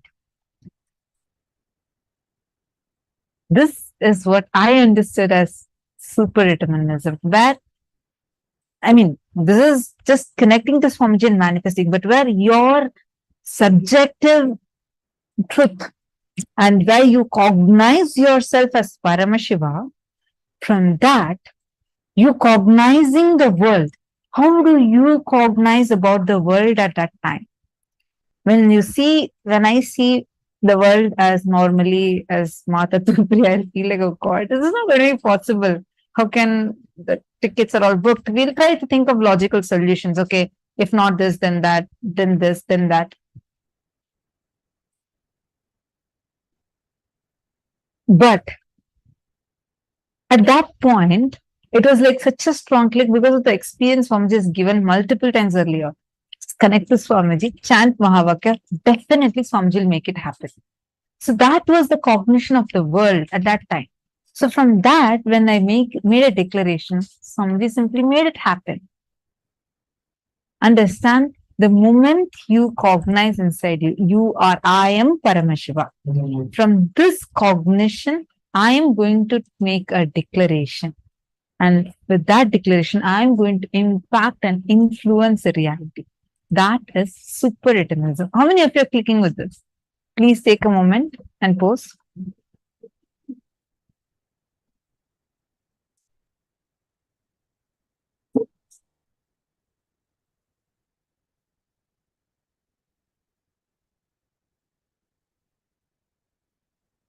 Yes, great. How many of you feel inside of you now that anything you need you will be able to actually change it. For example, the actually many kids in Gurukula has seen them do this. Whether it's connecting and playing with nature or changing something, changing the things outside, you don't need to work on it externally, but with just your strong decision and will, you'll have the power to impact, influence, and change the reality. Now, let's understand this a little more deeply. Now, take a moment and cognize inside of you, what is this super determinism? Understand, freedom is not choices. We all usually think freedom is choices. Oh, I have variety of clothes to buy. I have variety of lifestyles to choose from. Choice is only suffering. Freedom is manifesting the reality that you want to manifest. What are choices? Even if you have 100 choices, you're limited within those 100 choices. But freedom to manifest is you deciding, declaring what you want to manifest, the way you want to manifest it, and actually manifesting it. Freedom. See, life is neither free will nor predestined.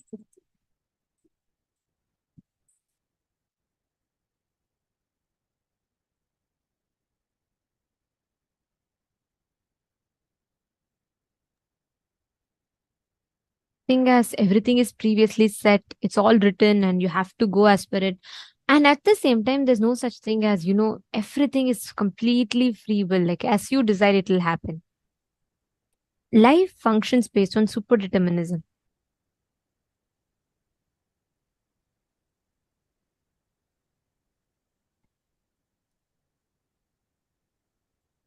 The truth is, if you decide to cognize that you are Paramashiva, you are Paramatma, the ultimate, the powerfulness about you. From that subjective truth, if you understand your perception about the world, impact the world, that is called super determinism.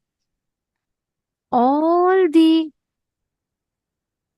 issues, all the problems that we have, if we just connect, if we just understand the significance of what our will is, are we going based on free will or are we going based on our perception of fate, what is predestined?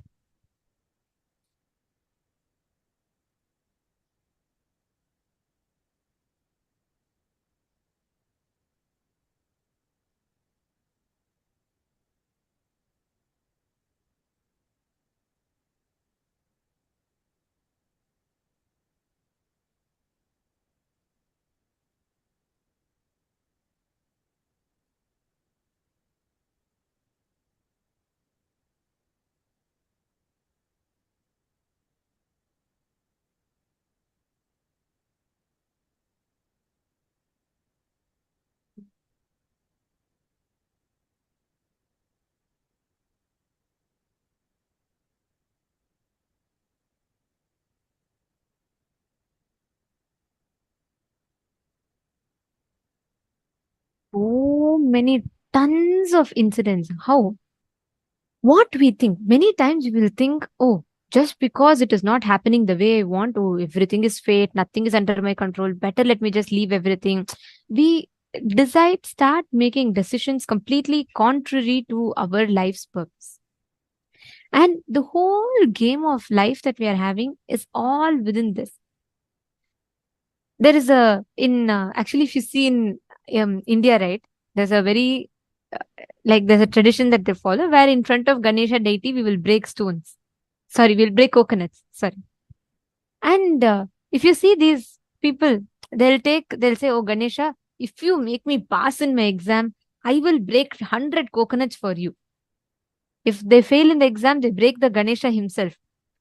We either take it to the extreme of breaking 100 coconuts or we take it to the other extreme of breaking the deity itself if it doesn't manifest. But both are wrong. See, always life does not manifest, is not bound to manifest as per fate or as per your free will. Every truth, whenever you cognize you are Paramashiva, the reality of life that you manifest, that is your subjective truth becoming objective reality. There's a very beautiful story from Hindu Puranas about this. There's a great sage called Rishi Markandeya. He's eternal. He's one of the few people who are immortal, who never die. If you see his story, right, it's a very beautiful story. His father, Rishi Markandeya's father and mother, they're great rishis. And they are doing tapas for a long time. And they want a child. And they all are they're very deep devotees of Paramashiva. And the rishi's name is Mrikanda and Manaswini. So Mrikanda and Manaswini are Rishi and Rishi Patni, and they're all like extreme devotees of Paramashiva. Okay, so they say the only thing in life, they have everything. Their only desire in life is to have a child. For a long time, they remain childless. So they pray to Paramashiva. They do intense tapas. Paramashiva is very happy, and he appears and he says, okay, he tells you, as you wish, I will grant you a child. They're all extremely happy. Then Paramashiva says, but on one condition. I will give you a child who will live for a long time, hundreds of years. But he will not have any devotion to me, and he will not have any intelligence. He will just live a normal human life. Or I will give you a child with highest intelligence, and he will be a great devotee of mine, but he will live only for 16 years. The parents were in a fix. On one side, they have the option to have a child, their only desire in life, to have a child. They have an option to have a child which will live for eternity. But he will not have devotion to Paramashiva, the very purpose of their existence. And on the other side, the child is going to be highly intelligent and extremely devoted to Paramashiva, but is only going to live for 16 years. The parents are in a fix. They don't know what to choose. Then they decide, nothing is important than Paramashiva in life. If my child is not going to be connected to Paramashiva, I don't want that child. So they say, Paramashiva, even if my child lives for only 16 years, I'm okay with it. Please give me a child that has devotion to you. That's all matters. Paramashiva says, all right, tatastu. He tells, remember, you will have a child born on the 16th birthday. By the end of the 16th birthday, the child will leave the body. The parents are extremely disheartened, but they say, it's okay, whatever, come what may, let's face it. And the child is born. They name the child as Markandeya. And the child is extremely devoted to Paramashiva. He worships Paramashiva and he lives like he soaks himself in the worship of Paramashiva. And then he does puja, everything he does, and he takes up various responsibilities. And he's highly intelligent. The child knows it is going to be, he grows up, 15 years pass by, and the parents are so deeply attached to the son. They become so attached to the son. They love him a lot. He takes care of the parents so beautifully. And he is going to turn 16 the next day. And the parents are extremely suddenly sad. Markandeya is surprised. He's like, what happened, father? What happened, mother? What is happening? Why are you all suddenly so sad? Then the parents tell Rishi Markandeya that, look, when we got you, when you were born, Paramashiva gave us two choices. We chose you. And tomorrow's your 16th birthday. You're going to be leaving your body. Then Markandeya is shocked for a moment. He says, if Paramashiva told I will leave my body, then what else? I will go to Paramashiva only. I am ready. Till I leave my body, the last moments of my life, I want to spend with Paramashiva. Markandeya decides that. So on the 16th birthday, he goes, he cuts the tree, firewood, everything, brings for his parents, attends to all of their needs. It's 16th day. He has to go. As per the law of his life, as per Paramashiva, the fate, the destiny written to him, he's supposed to leave the body. 16th birthday, he's sitting and he starts chanting, Trayambakam yajamahe shugandhim pushtivardhanam urvarkamiva bandhanat mrityor mukshiyamamritat. He very beautifully composes shlokas on Paramashiva. He goes on chanting, chanting, chanting. He makes a Shivalinga and he sits in front of the Shivalinga and he's chanting. And what happens? It is time. There is in Hinduism, the Yamadharma he's the person who's accountable to come and take the souls. So when people have to leave the body, he himself will come and he'll put the noose, the pasha, and then he will take the life. So that he'll remind the beings that, your purpose is done, your time is over, come on, time to go to your next birth, next body. So Yama is responsible for that. Yamadharma comes, he's seeing Markandeya is doing puja. So first, sometime he's trying to wait, but then how long? He has to maintain his integrity, right? If someone has to die, Yama has to take. It's the law of the cosmos. So Yama is waiting. This Markandeya is not finishing the puja. Then Yama says, no, come on, it's time for me to take you and come. Markandeya, he, out of his love, he's a small child, a 16-year-old boy. Out of his love, he goes and hugs Paramashiva. He says, oh Prabhu, come, you take me. Like that, and he goes and hugs Paramashiva. What happens? By then it is time. If Yama delays putting the noose, that means he's missing his integrity. It's like a whole thing, right? It's a whole mishap in the dharma, in the whole Kala Chakra, the flow of time as per his destiny. Here it's a question of destiny, free will, and the whole game is between that, right? What is the destiny? What is the what is the fate, and what is the free will? So then Yama says, come what may, I have to take this. Yama says, Prabhu, you have law of light, told the fate of this boy is 16 years old, supposed to come. Markandeya is hugging Paramashiva. He's not leaving Paramashiva. Paramashiva, very beautifully. Swamiji explains this scene so beautifully. Swamiji tells, at that moment, see, what Yama is doing is not wrong. As per Dharma, Markandeya is supposed to die. It is Yama's duty to come and take Markandeya. But the free will of Markandeya does not want to go. Fate versus free will. At that time, Markandeya prays to Paramashiva. That super determinism, his prayer, his feeling connection.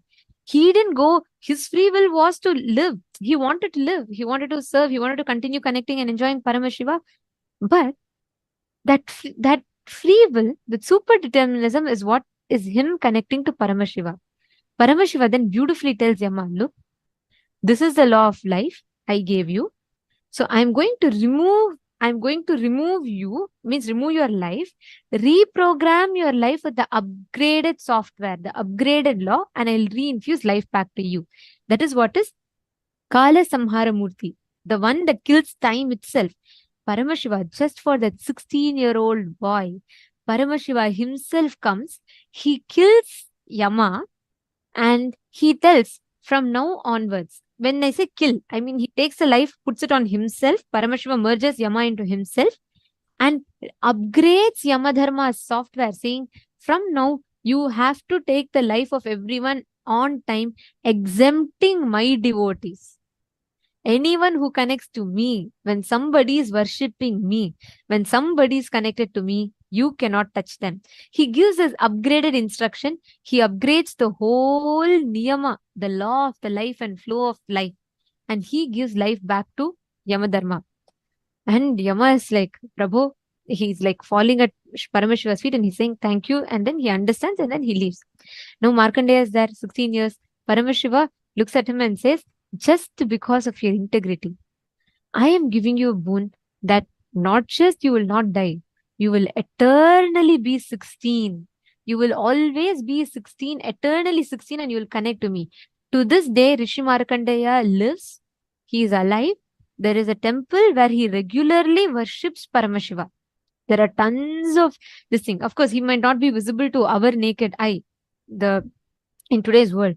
But to this day, Rishi Markandeya lives. He's done so many great compositions and amazing things.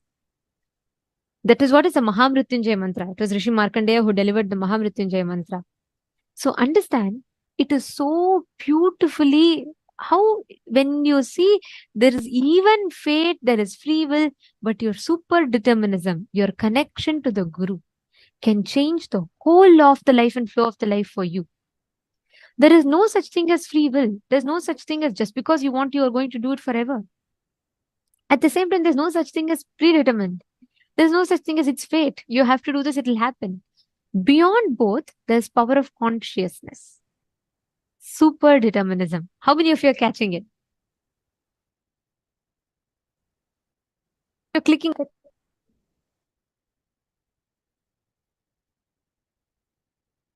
I see.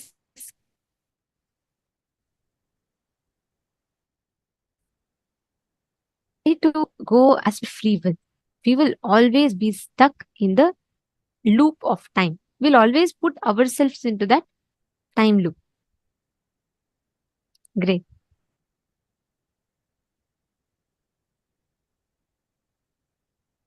Okay. Ma Mahaganeshwari. You've asked a question. Just heard part of the sentences from Swamiji's revelation that your both feet stand on the ground. Freedom is you lifting one foot and the other foot standing on the ground. What is the super determinism for this instance? Is that you have to have one foot standing?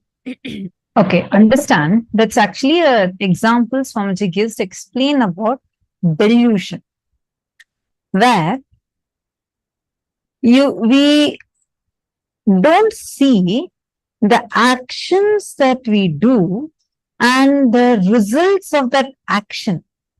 It is like you yourself decide to raise one leg and you hold on to that raised leg. Without releasing that raised leg, you want to now raise the second leg also. And then you feel like, oh, why am I not able to jump?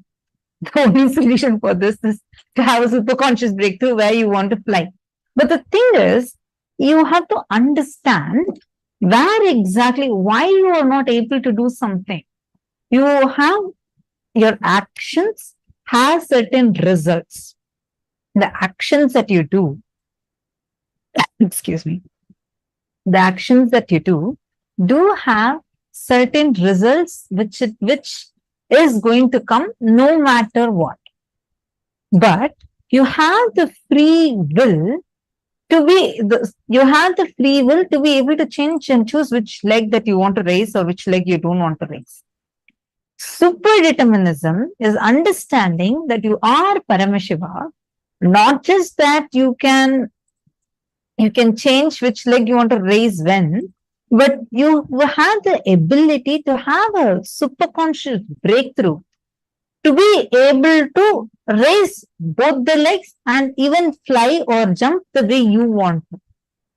But it comes only from the cognition. As long as you think you are limited human being, you won't be able to do that. But when you cognize yourself as Paramashiva, for example, normally we think we cannot do third eye reading, or we think we cannot do consciousness over matter, right?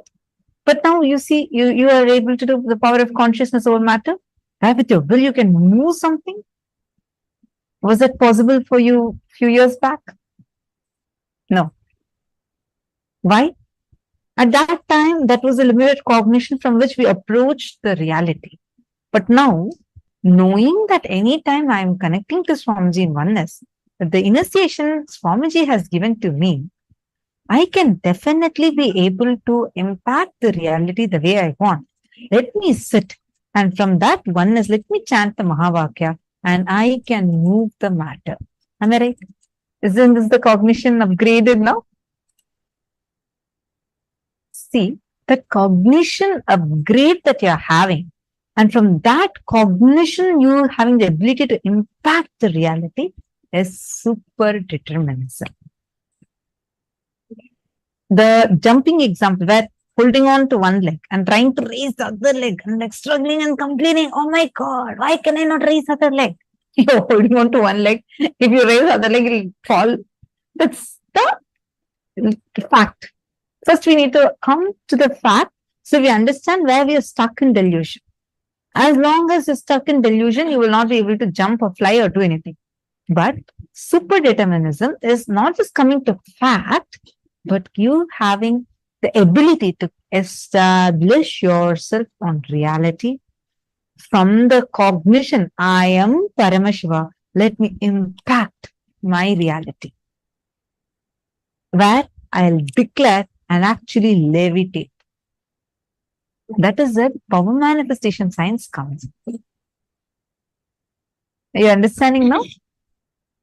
There's Another beautiful story of a pandit and a milkmaid.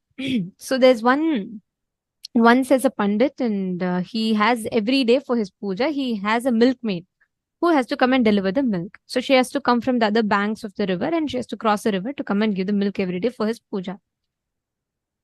This pandit was a very arrogant guy. Means he thought he knows everything, and he thought he's very smart.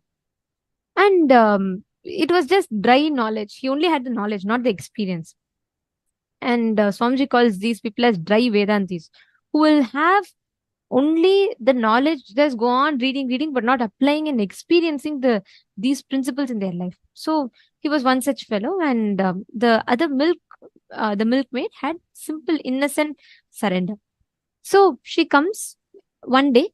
Because of heavy rain, it gets very late, and the pandit is waiting for the milk. She comes very late, and she reaches the house of the pandit, and pandit asks, "How can you come so late? Do you not know I have to worship? I have to do the puja?" She says, "Sorry, sir, but I was not able to make it on time because the river was flooding and the boatman could not. I had to wait for the boatman to come to ferry me across." So the pandit said, "What? What are you talking? You ignorant woman! You don't know. Just by chanting the name of Hari, people can walk on the water, and you are telling like this. So many people have crossed the ocean of samsara chanting the name of God, and you can't cross a small river. You must be joking," like that. And he just scolds her and mocks her, and he goes off. But for this woman, she's so much in surrender to the existence, to life. She takes that as ultimate truth. She says, "Oh my God, if people can cross the samsara sagara, the ocean of bondage, chanting the name of Hari, then why can I not just cross the small pond?" She says, "What the master said is true. Let me take this. Let me try it." And again, next day, there is heavy flooding, even more intense than the previous day. So Pandit is sure she will not come. But he hears a knock on the door, and he is surprised when he goes and finds. He's surprised to see the milkmaid standing absolutely on time. Now he's taken aback. He asks, "How come? Today is flooding more than yesterday. How did you manage to find a ferry person to come ferry you across the river?" She says, "What, master? Just yesterday you told me that, just chanting the name of God, people cross the ocean of bondage. I chanted the name of God exactly like you told, and I walked on the water." Because he only had knowledge, but not the experience, even he could not believe what he spoke. He was like, "What? Are you really telling me, or are you trying to make something up?" She says, "No, no, master. I'm really telling you, I will not lie." Then Pandit says, "Come on, show me, demonstrate in front of my eyes, then I..."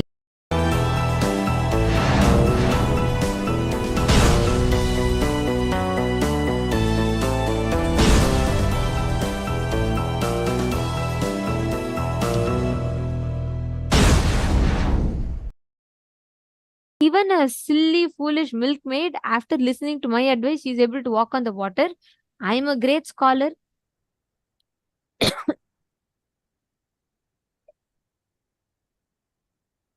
He says, "I'm a great scholar. Then I should be able to walk easily." And he goes, he lifts his dhoti, he chants the name of God, and he lifts his dhoti. He keeps his foot, and he drowns in the water. Understand, there is no such thing as every action will have the same result. There is no such thing as our fate. Everything manifests based on your super determinism. How do you connect? How do you manifest the experience of Paramashiva? That determines your experience. Are all of you understanding? Okay. Now, let us do a very quick exercise to take this further. Pen down at least 5 aspects of your life where you're experiencing suffering, where you feel, "Oh God, I'm experiencing so much suffering. How can I be Paramashiva?" Now, pen down these 5 aspects and go and find out the real reason of your suffering. What exactly is the suffering for? Take a few minutes and pen down, then we'll lead you on to the next step.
So we're planning our next holiday. But on our last trip,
hope all of you have finished writing down.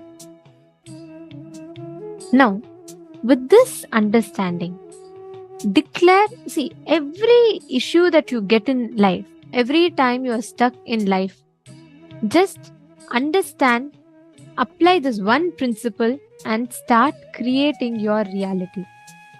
Start manifesting your reality. Simple truth. Applying super determinism in every aspect of your life. That's all. That's all is the whole game about.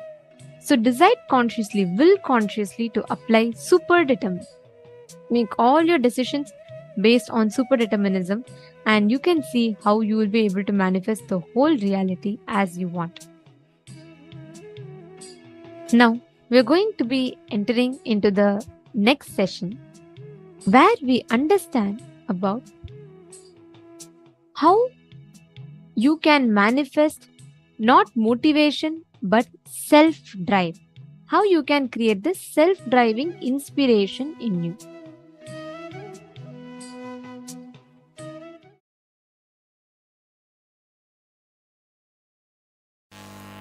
Please listen. Today I am going to only speak on one subject. Context of Advaitic activism. Listen. 3 fellows were working on a stone quarry. All 3 of them were breaking stones, chiseling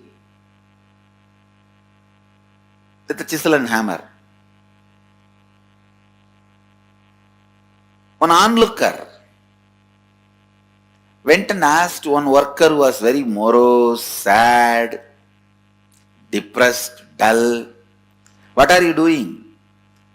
That fellow, almost crying tone, he said, "I am breaking stones."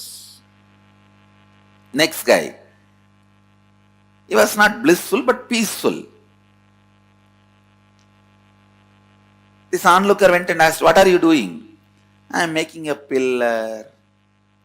Third guy, very blissful, brisk, energetic, a real Nithyanandite. The onlooker went and asked, "What are you doing?" "I am building a temple." Understand? All three of them are doing the same project, same work. All three of them are doing same project, same work. Clear? All three of them are actually working under the same contractor. The context from which you are working means knowing the larger vision.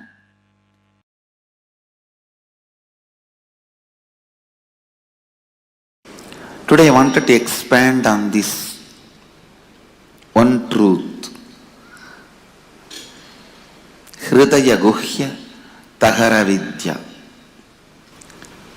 In all of us, please listen, in all of us, there is a strong cognition which is spontaneous for us, which forms the core of our heart, core of our being. Hridaya Guhya, which is cherished in the cave of the heart. For some people, "I am this body" is the Hridaya Guhya Tahara Vidya. They function, think, do everything with that understanding, "I am this body," from morning till night, painting and cleaning externally and internally takes the whole day. Internal washing, cleaning, filling, external washing, cleaning, painting takes whole day. Even the little remaining time they have, they will be working to get all this. Understand? All of us have Hridaya Guhya Tahara Vidya. In our heart cave, a natural understanding, a spontaneous flow of knowledge. Some people think mind, name and fame, the reward, joy. Joy which comes when others praise you. That is you. If that becomes your Hridaya Guhya Tahara Vidya, the spontaneous knowledge about life, then whole life you run behind that stupid Nobel Prize. And finally you get rejected and dejected and you go on teaching how to live to people. You need to understand what actually your Hridaya Guhya, in the heart cave, you think as your spontaneous cognition about inner image, outer image, life image and others image. Spontaneously what do you think? Understand? Spontaneously what you understand. Spontaneously what you carry. I wanted every one of you to know, spontaneously what you carry is what you brought from the past birth. That is what you brought from the past birth. My Hridaya Vidya, Hridaya Guhya Tahara Vidya, the spontaneous cognition, knowledge,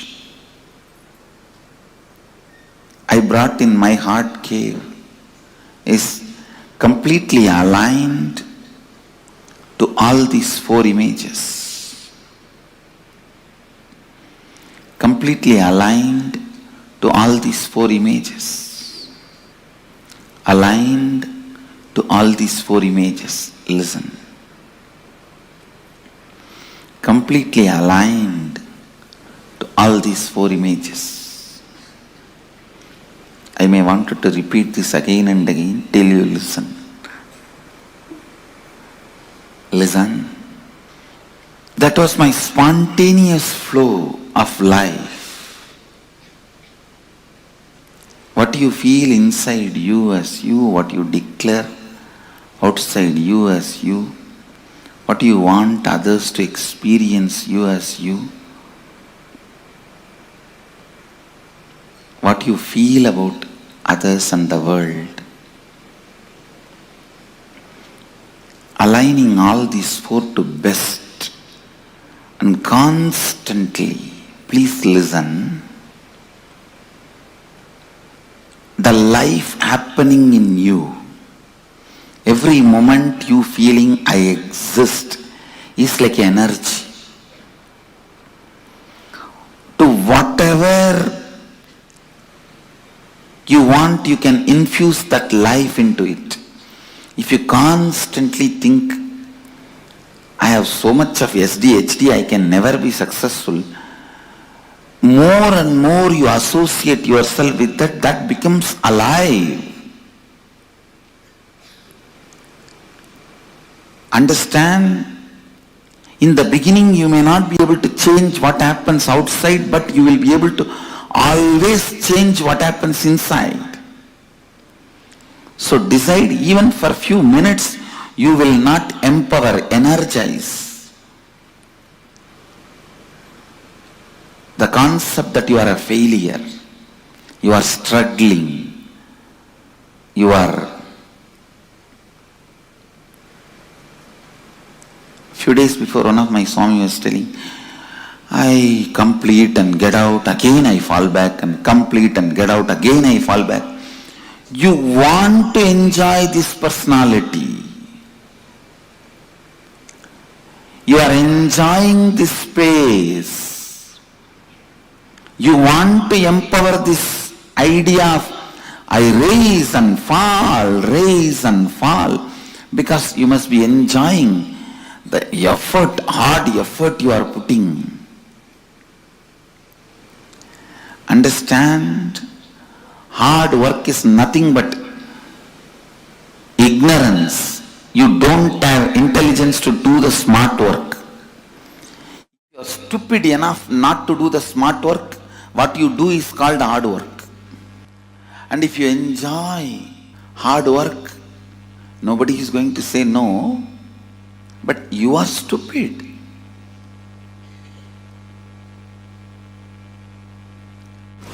Why will you complete yourself and then come out again, fall into the same ditch and complete yourself and come out? Because you empower that cognition. I am struggling, sincere, seeker.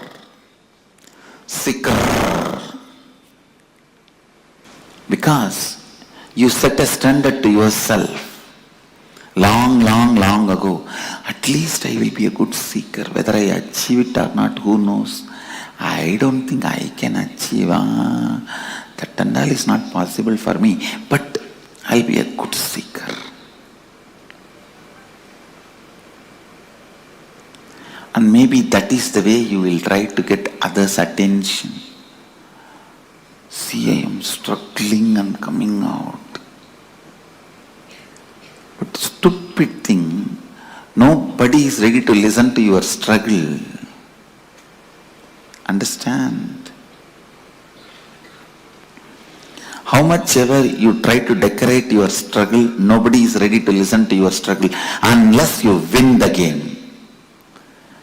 Only when you win the game, your struggles are garlanded, respected, worshipped. Your struggles by itself has no respect. So decide to win the game now.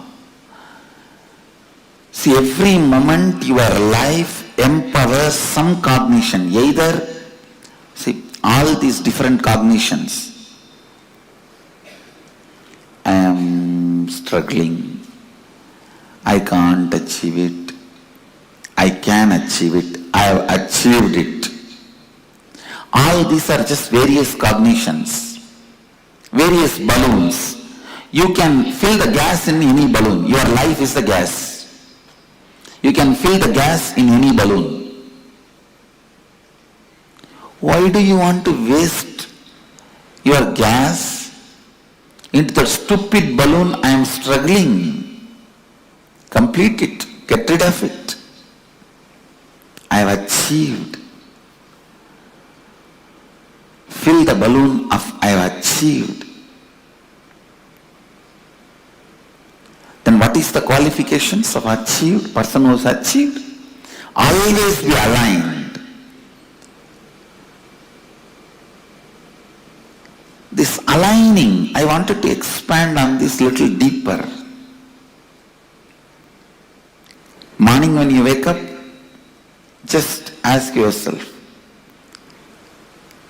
an authentic person who lives Advaita, how he will wake up? He will just wake up like Mahadeva and bless the world. How he will shower himself, clean himself gracefully.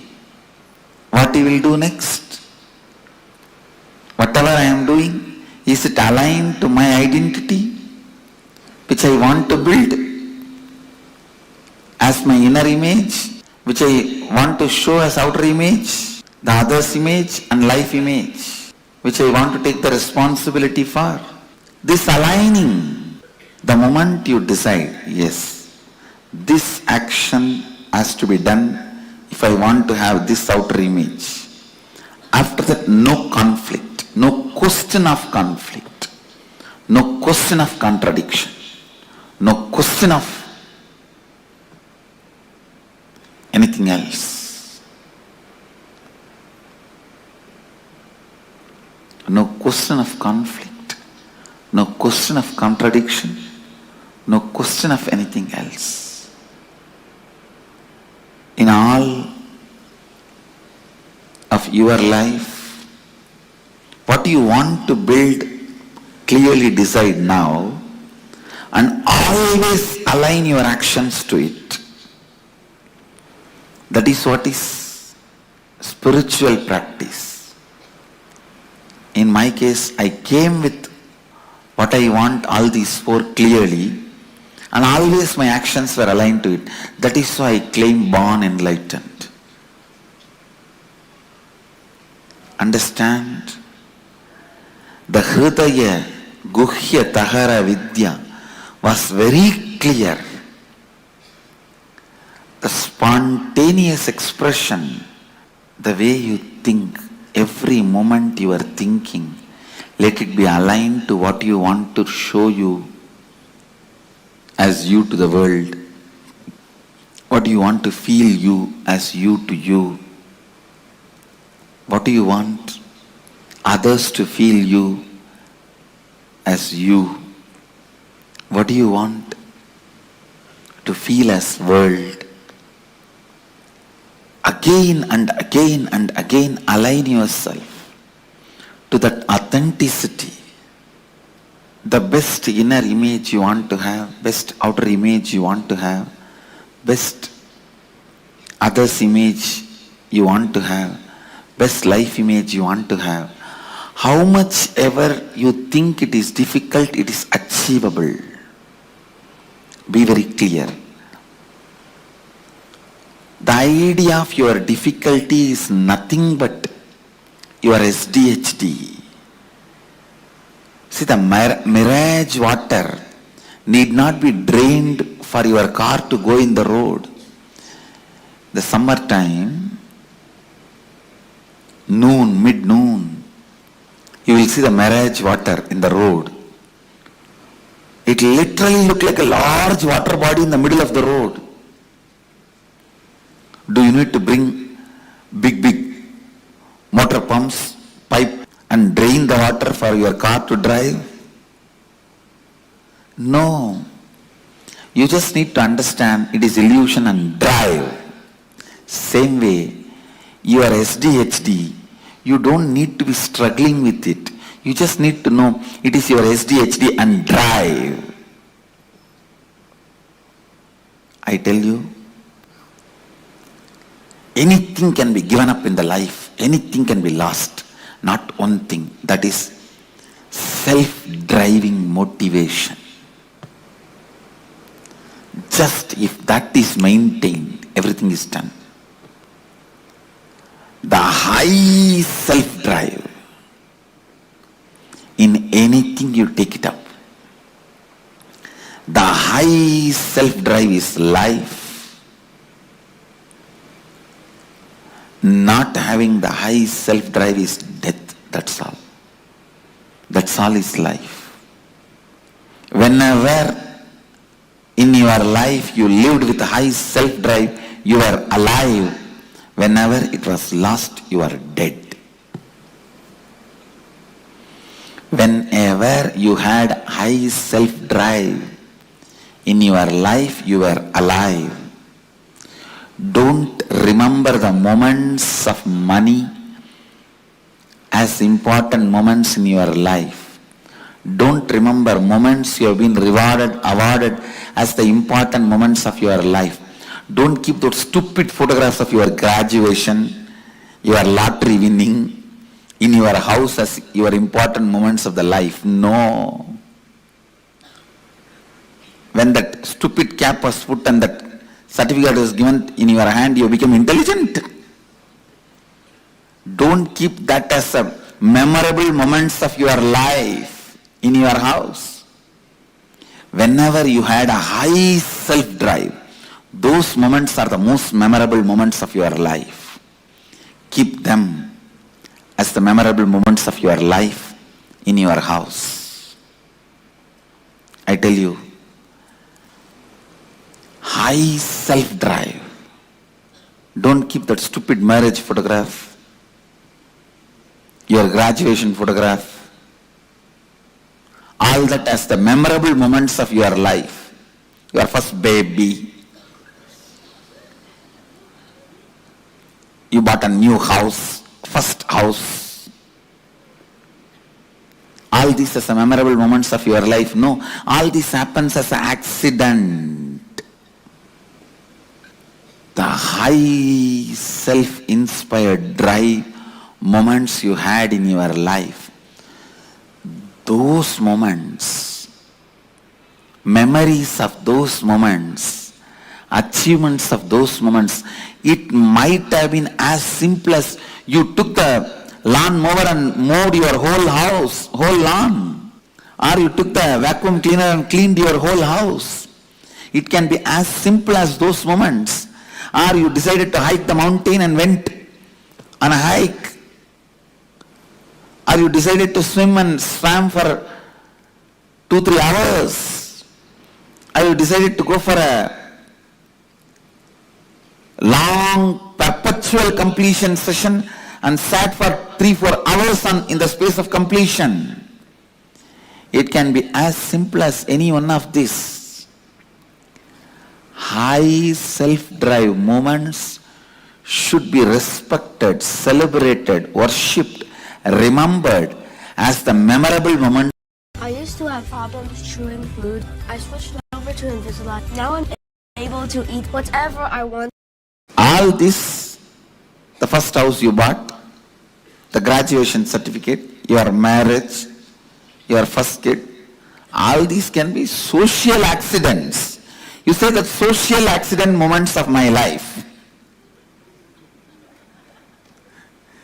Keep them all in archives in your house, social accident moments of my life. But only when you were living in the high drive. It can even be in your office without bothering about what money is going to come or anything. You just sat for 10 days and finished a project. Those moments high self-drive moments, get them as the memorable moments of your life. Get them as memorable moments of your life. And they are only memorable moments of your life. They are only memorable moments of your life. They only need to be repeated. Understand? The moments need to be repeated in your life is the high self-drive moments. Not for money, neither for reward or for any other things. Just out of self-inspiration. The dharmic high drive moments you had in your life are the moments to be celebrated, experience to be cherished, inspiration to be kept alive, life to be recreated. Please understand, again and again and again, see how you can become more and more authentic to your best inner image, outer image, life image, others image. Understand, any doubt you have, any idea you have, you cannot achieve that four is SDHD. Self-doubt, self-hatred, self-denial. SDHD. Go on completing with those SDHDs. Go on completing with those SDHDs. Let the external situation not create SDHD in you, not encourage SDHD in you. Understand, the external situations should not be creating an SDHD in you. Constantly complete the SDHD and constantly align yourself to the declared identities, to the best identity. That is what I call Advaitic activism. Advaitic activism. This is what exactly I call Advaitic activism. Advaitic activism is my life. Advaitic activism is my message. I expect Advaitic activism to be your life. And Advaitic activism is our collective life. Understand, you need self-drive to complete SDHDs. No one can complete SDHDs for you. No one can complete. That is the only thing even Guru cannot do for you. Everything else Guru can do and only Guru can do. But completing with SDHD, even Guru cannot do, only you can do it to yourself. That is the freedom you have to live or leave SDHD. Just decide. Living with SDHD feels good or leaving the SDHD feels good. Living with SDHD feels good or leaving the SDHD feels good. Understand? Living with SDHD feels good or leaving the SDHD feels good. Completing with SDHD, only you can do it to yourself. Again and again and again, demanding authenticity from yourself. Again and again and again. asking for authenticity from yourself. I tell you, if you retain your self-driving inspiration, whether you are grihastha or sannyasi, doesn't matter, you will become enlightened. If you lose your self-drive, whether you are a grihastha or a sannyasi, be very clear, you will be a failure. It is SDHD that matters. If you complete SDHD, you achieve it. If you are suffering, struggling with it, your life becomes hell. It is SDHD that decides whether your life is going to have the self-drive, enlightenment or not. SDHD is like a cow dung. If that is dumped, even the diamond will be covered. Even the diamond will lose its shining if just ordinary cow dung is dumped on it. But even if 1,000 years the cow dung was on diamond, the moment you wash the cow dung, diamond will again shine in its original glory. Even if you are suffering, struggling with SDHD for a million years, if you wash the SDHD now, your inner glory will stand up again. Understand? Come to the space of Advaitic activism. Come to the space of Advaitic activism. Come to the space of Advaitic activism. The more and more you align yourself, your declared inner image, best outer image, best others image, best life image,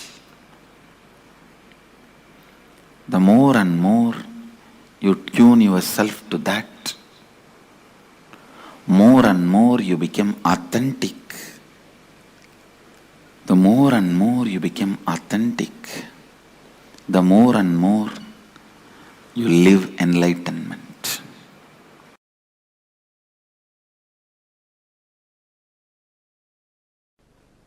Please understand, self-drive is the source of the knowledge a human being has. Means that is Saraswati. Knowledge is not number of books you read. Knowledge is not number of concepts you know. The amount of self-drive you have.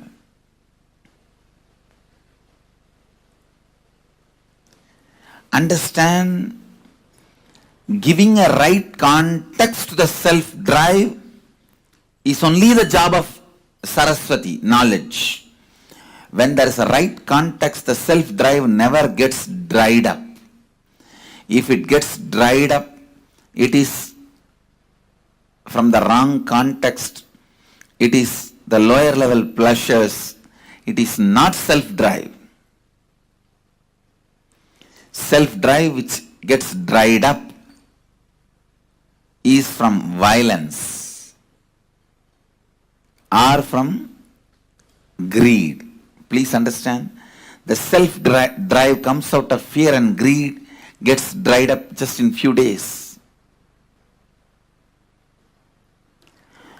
Giving the right context for your self-drive is the job of Saraswati. All the knowledge, the reason for all the knowledge, reason for all the books, reason for all the knowledge transmission mechanism is to give you the right context for your self-drive. To give the right context for your self-drive.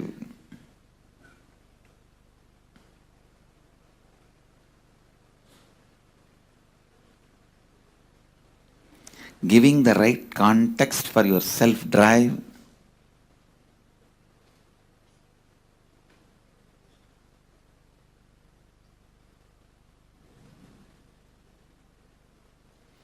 the source, purpose, reason, cause, sole cause of your knowledge.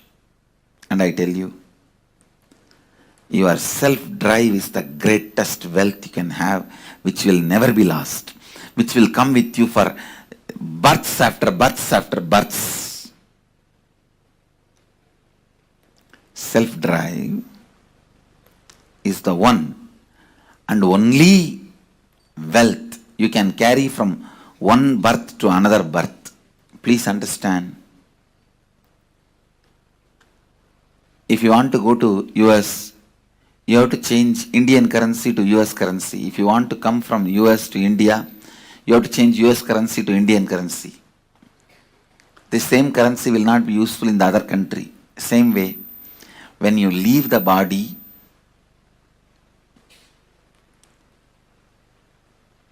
whatever you accumulated in this birth, wealth, life, relationships, properties, nothing will be useful in the next birth. But the self-drive you accumulated will be there with you in your biomemory as your asset. I tell you, self-drive is the Lakshmi. Self-drive is the ultimate wealth, ultimate asset.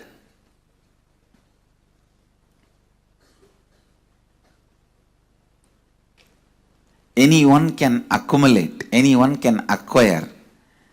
Not having self-drive is nothing but deep hatred towards you or towards others, life. I tell you, whoever does not have self-drive has a deep negative pattern about life and others. They are constantly abusing life and others, criticizing life and others, deep incompletion with others and life. I wanted to remind all of you, all tiredness, all boredom is nothing but self-conflicts and self-contradictions. Self-conflicts and self-contradictions. Self-conflicts and self-contradictions. People with self-drive are rewarded by Kala Bhairava with life. People who don't have that are slammed by life, Kala. Understand, self-drive is life. From the right context, self-drive from the right context, self-drive from the right space,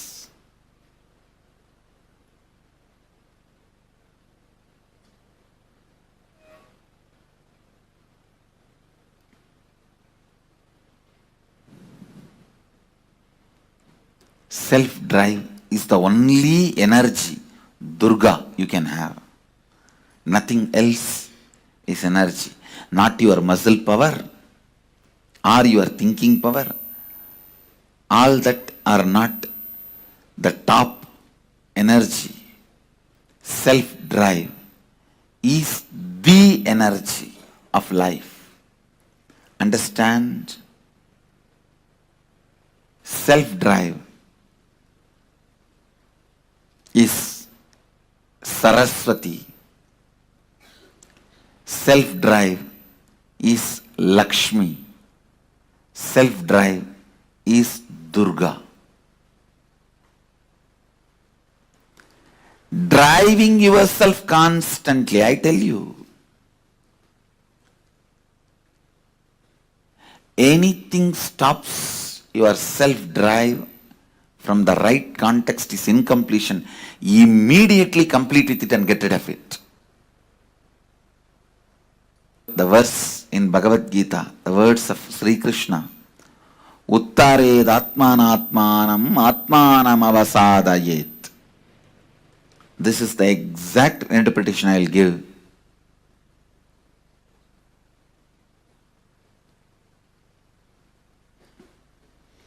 raising your self-drive by yourself by setting the right context.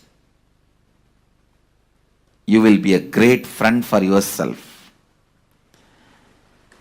If you can't raise your self-drive by yourself by setting the right context, you are the greatest enemy for you.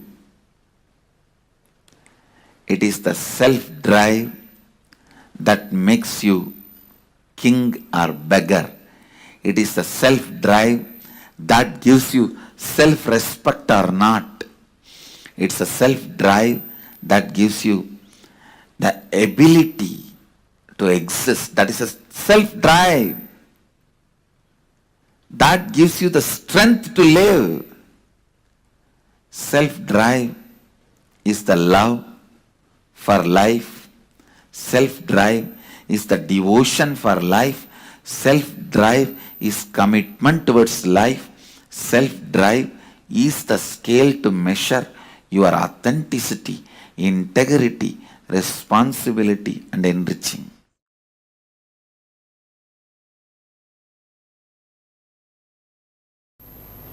I tell you,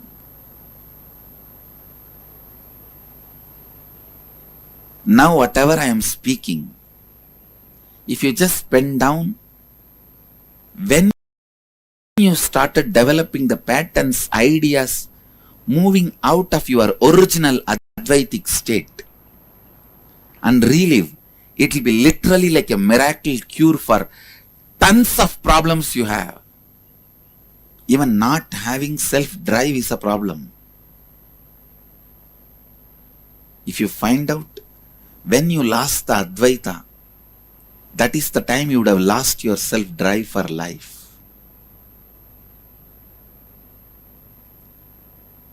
Just do this simple process. First, pen down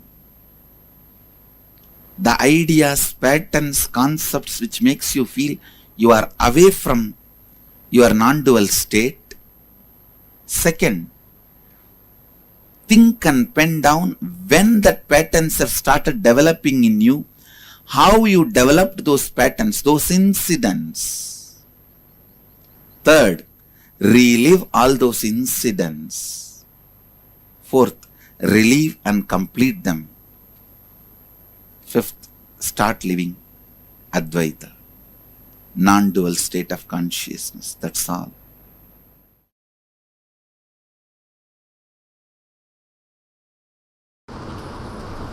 Essence of today's satsang.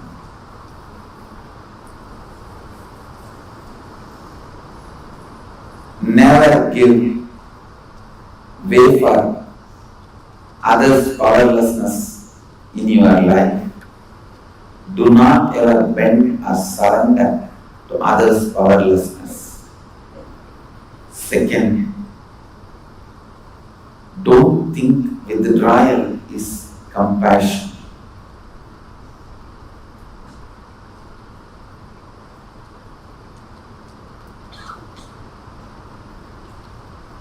Fear of facing conflicts is not compassion. Be very clear.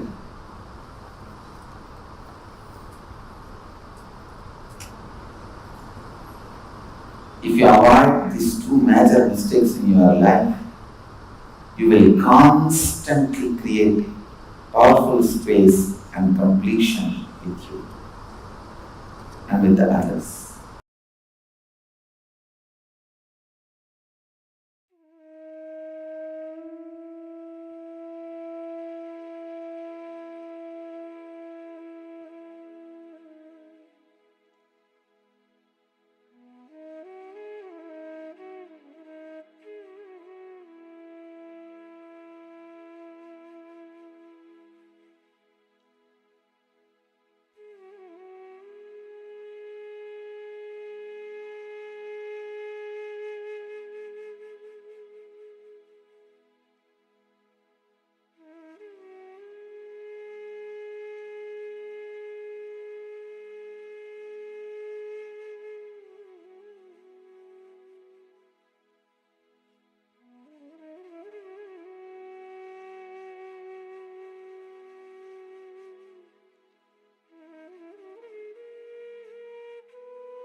Nithyananda, Swamiji explained to us the importance of self-drive. And like as Swamiji was mentioning, the moments that you need to capture and remember and cherish in your space should be these moments of self-drive.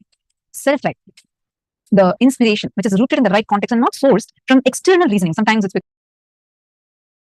because, oh, my friend has now upgraded, she has gotten an increment, and therefore that becomes my inspiration to work further. It's again based on the self-drive, based on an external inspiration. Or when your neighbor buys a new refrigerator, suddenly your old refrigerator stops working. A new air conditioner, suddenly your house temperature rises up.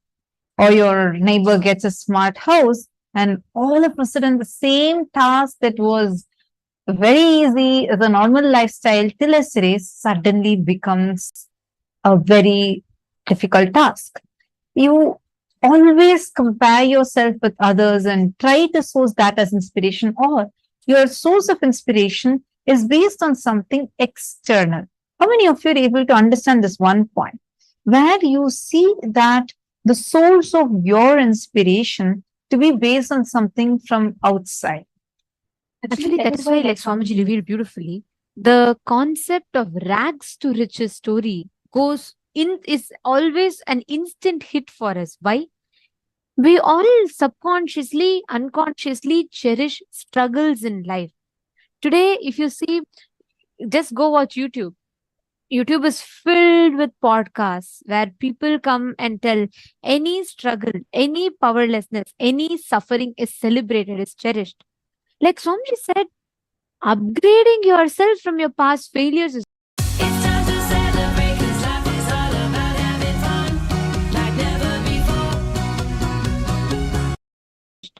like Swamiji said, upgrading yourself from your past failures is not wrong, but celebrating your past failures and powerlessness is something wrong. We are all taught this rags to riches story resonates so much with us because we all so deeply cherish our suffering. Like if someone tells you, just imagine someone comes and tells you, oh, you don't know how much I'm struggling in my life. My husband doesn't support me.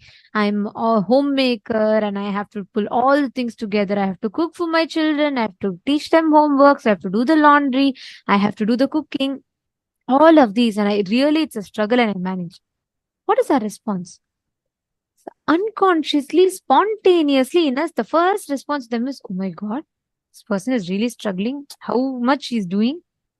We start revering, we start respecting people's struggles, and we start cherishing this rags to riches story. That is why today people suffer with boredom and tiredness, like Swamiji said, because our source of motivation is always derived from something outside. The pseudo dignity that we attach to the suffering, the pseudo dignity that we attach towards struggles, we start looking for what? If you respect people's struggle so much, when things come easily to you, you can't accept it. Imagine if someone comes and just walks up to you and says, take $1 million. What will you think? You think he must be crazy. Why is he even giving me this money? We always respect struggles, and as a byproduct of which we all start actively looking for suffering and struggles in life.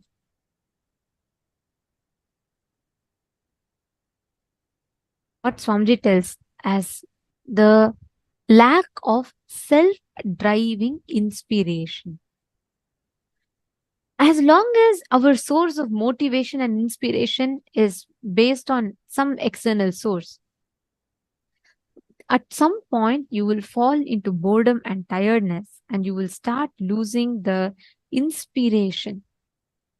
That's why today people say, I find a problem, I find a solution. Again, I go back to the same problem. Again, I come to the same solution. We start celebrating, we start preparing ourselves to again and again fall into the same rut, the same cycle of struggles. And self-drive is the solution that Swamiji gives for that. We need to understand what Swamiji had explained to us about the Hridaya Guhya. Deep inside you, all of us, inside our hearts, carry a cognition about life, and that is the source of our energy. That is what we derive the energy from. That's why there are some people who go on and on and on talking about their victimhood. Like they say about how much struggle they had been through, how people didn't understand them, how people tried conspiring against them. And they have this whole, like a movie running in them where they become the victim and they are like the hero, heroine of their story. And everybody is conspiring against them. And that struggle. So that if that struggle, victimhood is your core cognition and you derive your energy from that, then that is what you go on attracting in your life. And again, you attract, obviously you would attract situations, events where you will feel more victimized. You will have more people like that manifesting in your life. Again, it becomes a self-fulfilling negative prophecy. Then again, you go on complaining, saying, why are so many people being like this to me? You see, there's a story to a fisherwoman and a flower seller. Both of them are walking from the market and they're going going to home and it's become extremely dark. The fisherwoman's house is a bit farther away.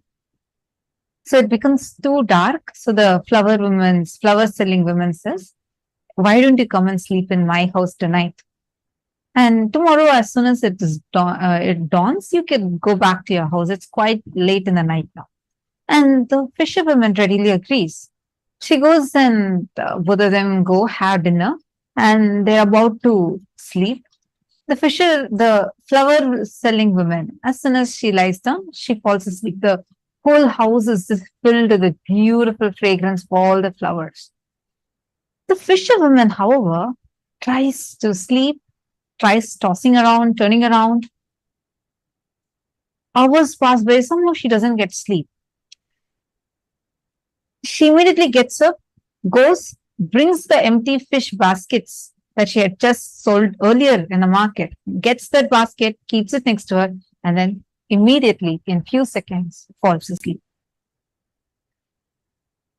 Our situation is literally like this. That fish smell is what something she'll keep complaining about the whole day, but she has also she's become so addicted to it that not addicted is not the word, but she's become so used to it. Without that, she doesn't know how to even fall asleep. Like that, all of us have made worries, feeling victimhood, or incompletions as a source of our inspiration. We go on complaining, oh my God, you don't know so much of struggle I have been through. I have been through this, I have been through that. And you derive your energy out of it. Suddenly, if nothing is there to worry, you feel like, God, I'm missing an anchor of my life itself. We start feeling very like as if something is missing.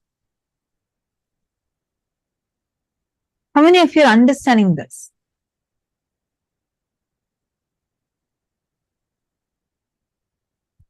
The self-driving pattern means from your Hridaya Guhya, there is a strong cognition about life happening in you, which is a spontaneous happening in each one of us.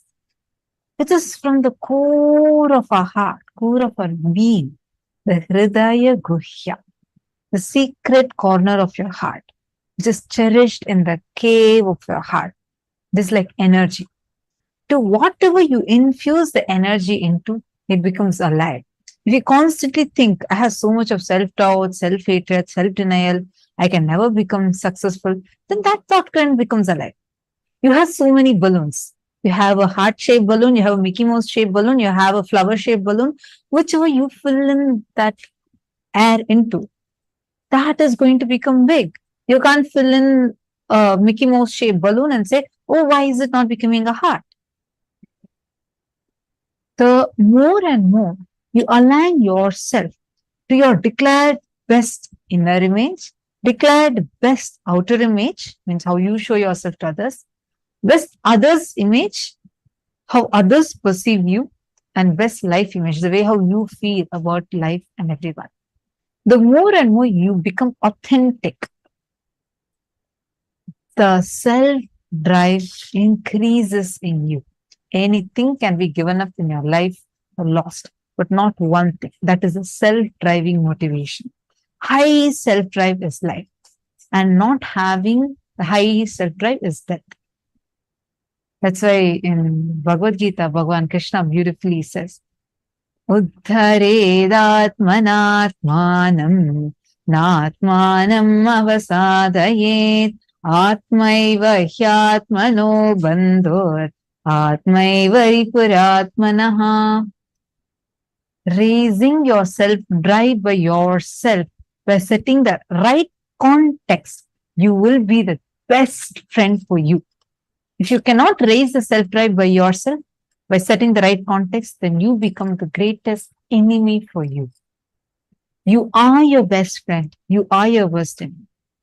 It's all about whether or not are you going to be increasing your self-doubt, self-drive by giving up your self-doubt, self-hatred, and self-denial. It is in your hands. How many of you are understanding this? Can each of you give an example of what do you understand as self-drive? Please take a moment and please post it.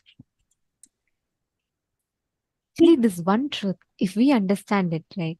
If we apply it in our daily life, the way we see today, so many of us lack. We say, oh, I lack motivation. I need motivation.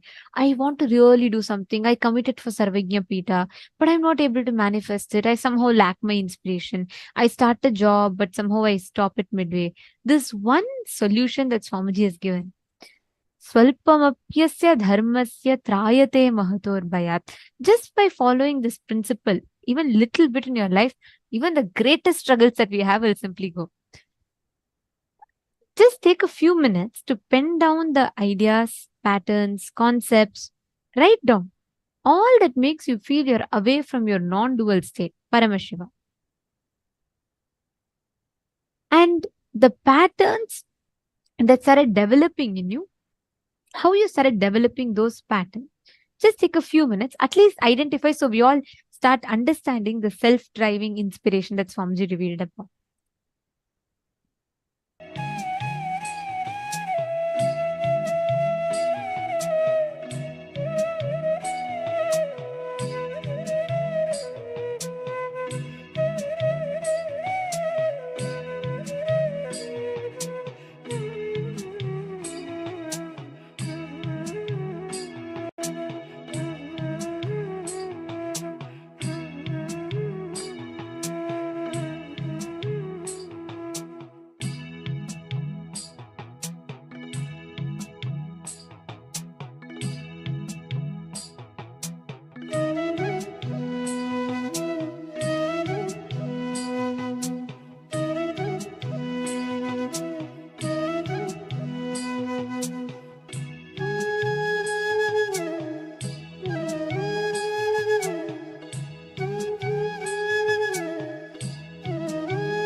Finish the process.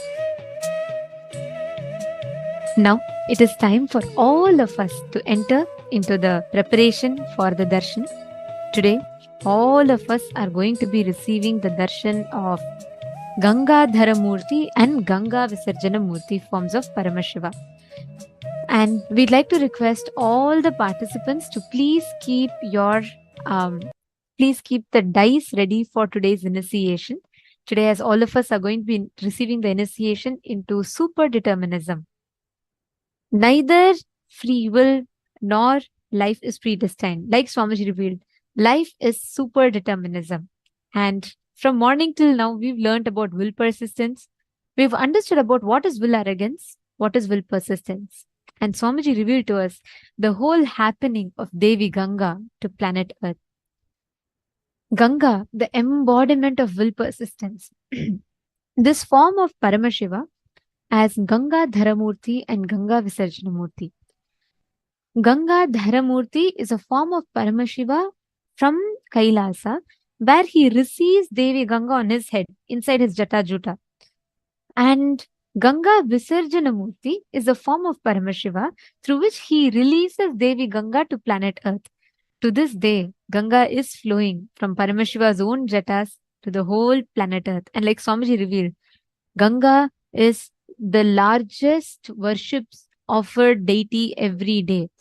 Each day, starting from the source, from Gomukh, Ganga, from Ganga to Bay of Bengal, till she reaches the ocean, the whole journey, she is worshipped in so many places. That is why Ganga is the largest worshipped deity every day. The deity that is offered worship every single day, largest number is Devi Ganga.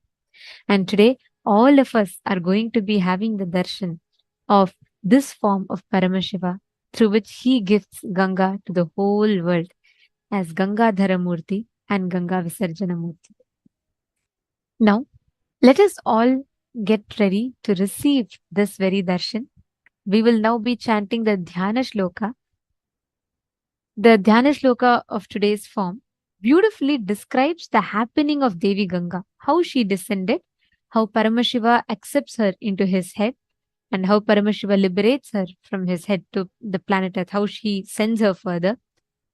And the whole thing is described beautifully in the Shastra Pramana, which is what we're going to be chanting, the Dhyana Shloka for all of us. I request all of you to please sit straight.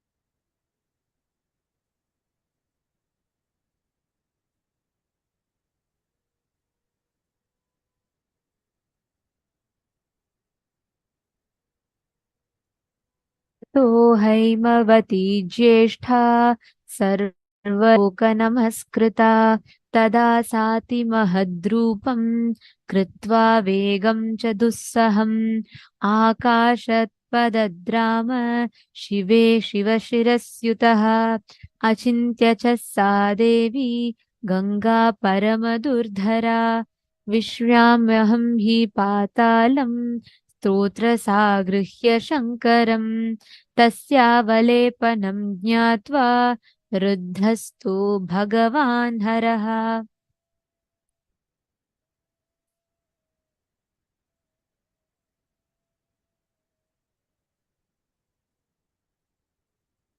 स्थिरो भावयितुं बुद्धिं चक्रे त्रिनयनस्तदा सा तस्मिन् पतिता पुण्या पुण्ये रुद्रस्य मूर्धनि हिमवत्प्रतिमे राम जटामण्डलगह्वरे सा कञ्चिन्मही गन्तुं नाशक्नोद्यनमास्तिथा नैव सा निर्गमं लेभे जटामण्डलमन्ततः तत्रैवाबं ब्रह्मदेवी संवत्सरगणान् बहून् तां पश्यन् पुनः तत्रस्य तपः परममास्थितः स तेन तोषितश्चासीद् अद्यन्तं रघुनन्दन विससर्ज ततो गंगा हरो बिन्दुः सरः प्रति तस्यां विदृसिज्यमानायां Saptastotramsi janjire Hladini pavani chaiva Nalini cha tathaiva cha Tisraf pranchim disham jagmur Ganga shiva jala shubhaha.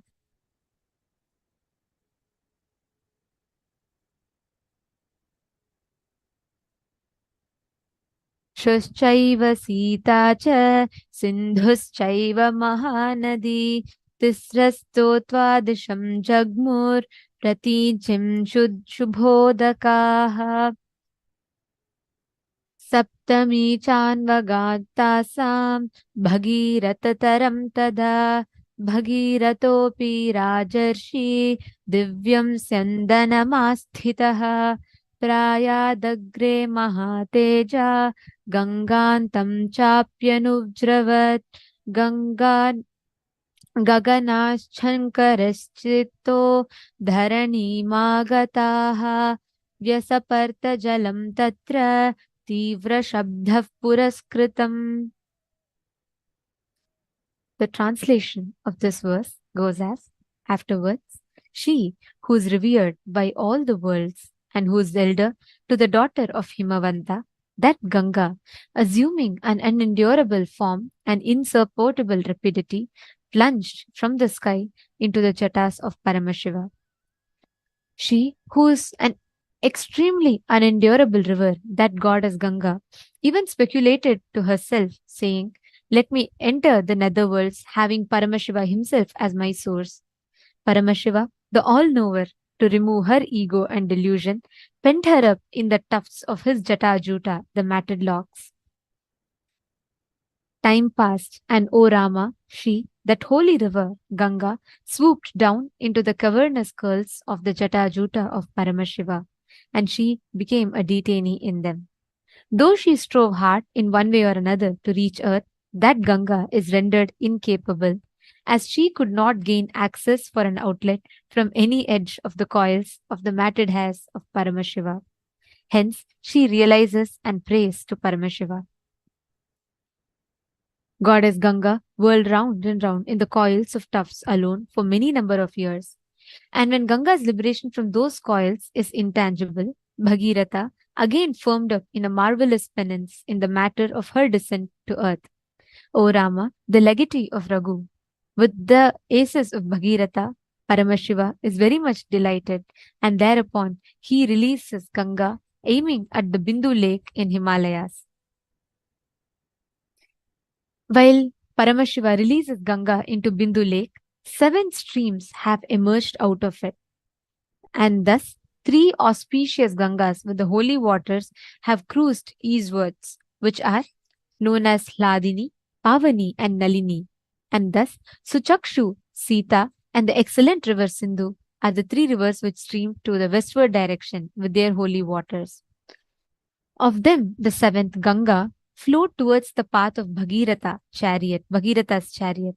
The great, resplendent kingly sage Bhagirata, sitting in a divine chariot, moved ahead, and even Ganga followed him.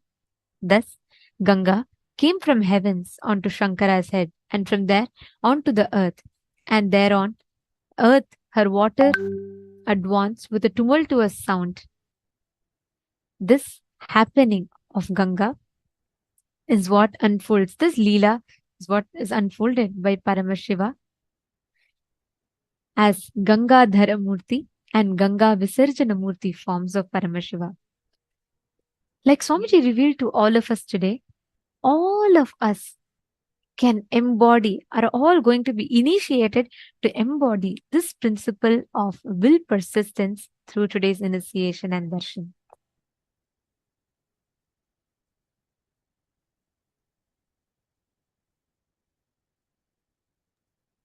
Today, all of us learned about what will persistence is, how to have the will persistence to achieve anything, whether it is power manifestation or some success that you're looking for in your life.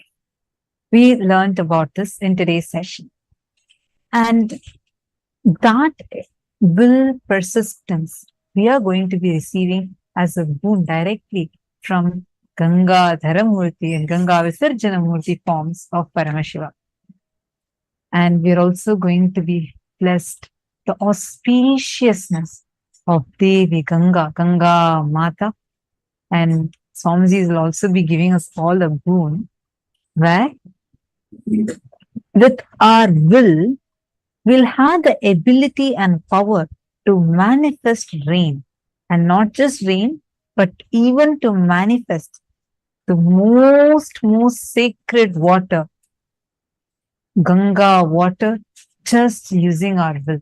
So today's initiation is an extremely powerful one, especially all the participants who had attended the program from morning till now sincerely and participating, doing the workshops, doing the internalizing exercises, doing the power manifestations and listening intensely to the amazing, profound revelations by Swamiji. You would see how all that you learned today would just manifest as your experience in amazing way. Power manifestations start in you. And today, During the initiation, anywhere in life, you want to have breakthrough. You want to experience the will persistence. Actually, this is very, very closely related. This is the exact truth that Swamiji very recently spoke to all of us, revealed to all of us about how success is a habit. And that habit is formed by will persistence, not by will arrogance, not by beating up our will. And today, Swamiji so beautifully, step by step, took us through multiple satsangs and revelations. And now, finally, the time has come for all of us to receive the initiation. We are going to be also receiving the initiation with the dice, where Swamiji will be initiating us to consciously 3D print our reality, means through the super determinism, and how the probabilities and the possibilities out of your super determinism, you will be able to print the reality as you want. we all learned about super determinism, right? Today, Swamiji is going to be awakening that, empowering your consciousness, giving you the subjective reality experience of yourself as Paramashiva, from which you can transform the subjective experience you have about life. Using that, you can impact your reality, which is super determinism, and manifest your life the way you want to manifest. Change anything. No more the probability or probabilities would decide for you. You are not going to be saying this or that, but you will create your possibility through the powers by manifesting exactly, precisely whatever you want. It's already time. Now let us all get ready to receive the darshan of Bhagavan, Ganga Dharmurti and Ganga Visarjanamurti forms of Paramashiva. We request all of you to please sit with your head, neck and spine in a straight line. Close your eyes. Breathe in and breathe out deeply and slowly. Start chanting the Mahavakya. Om Nithyananda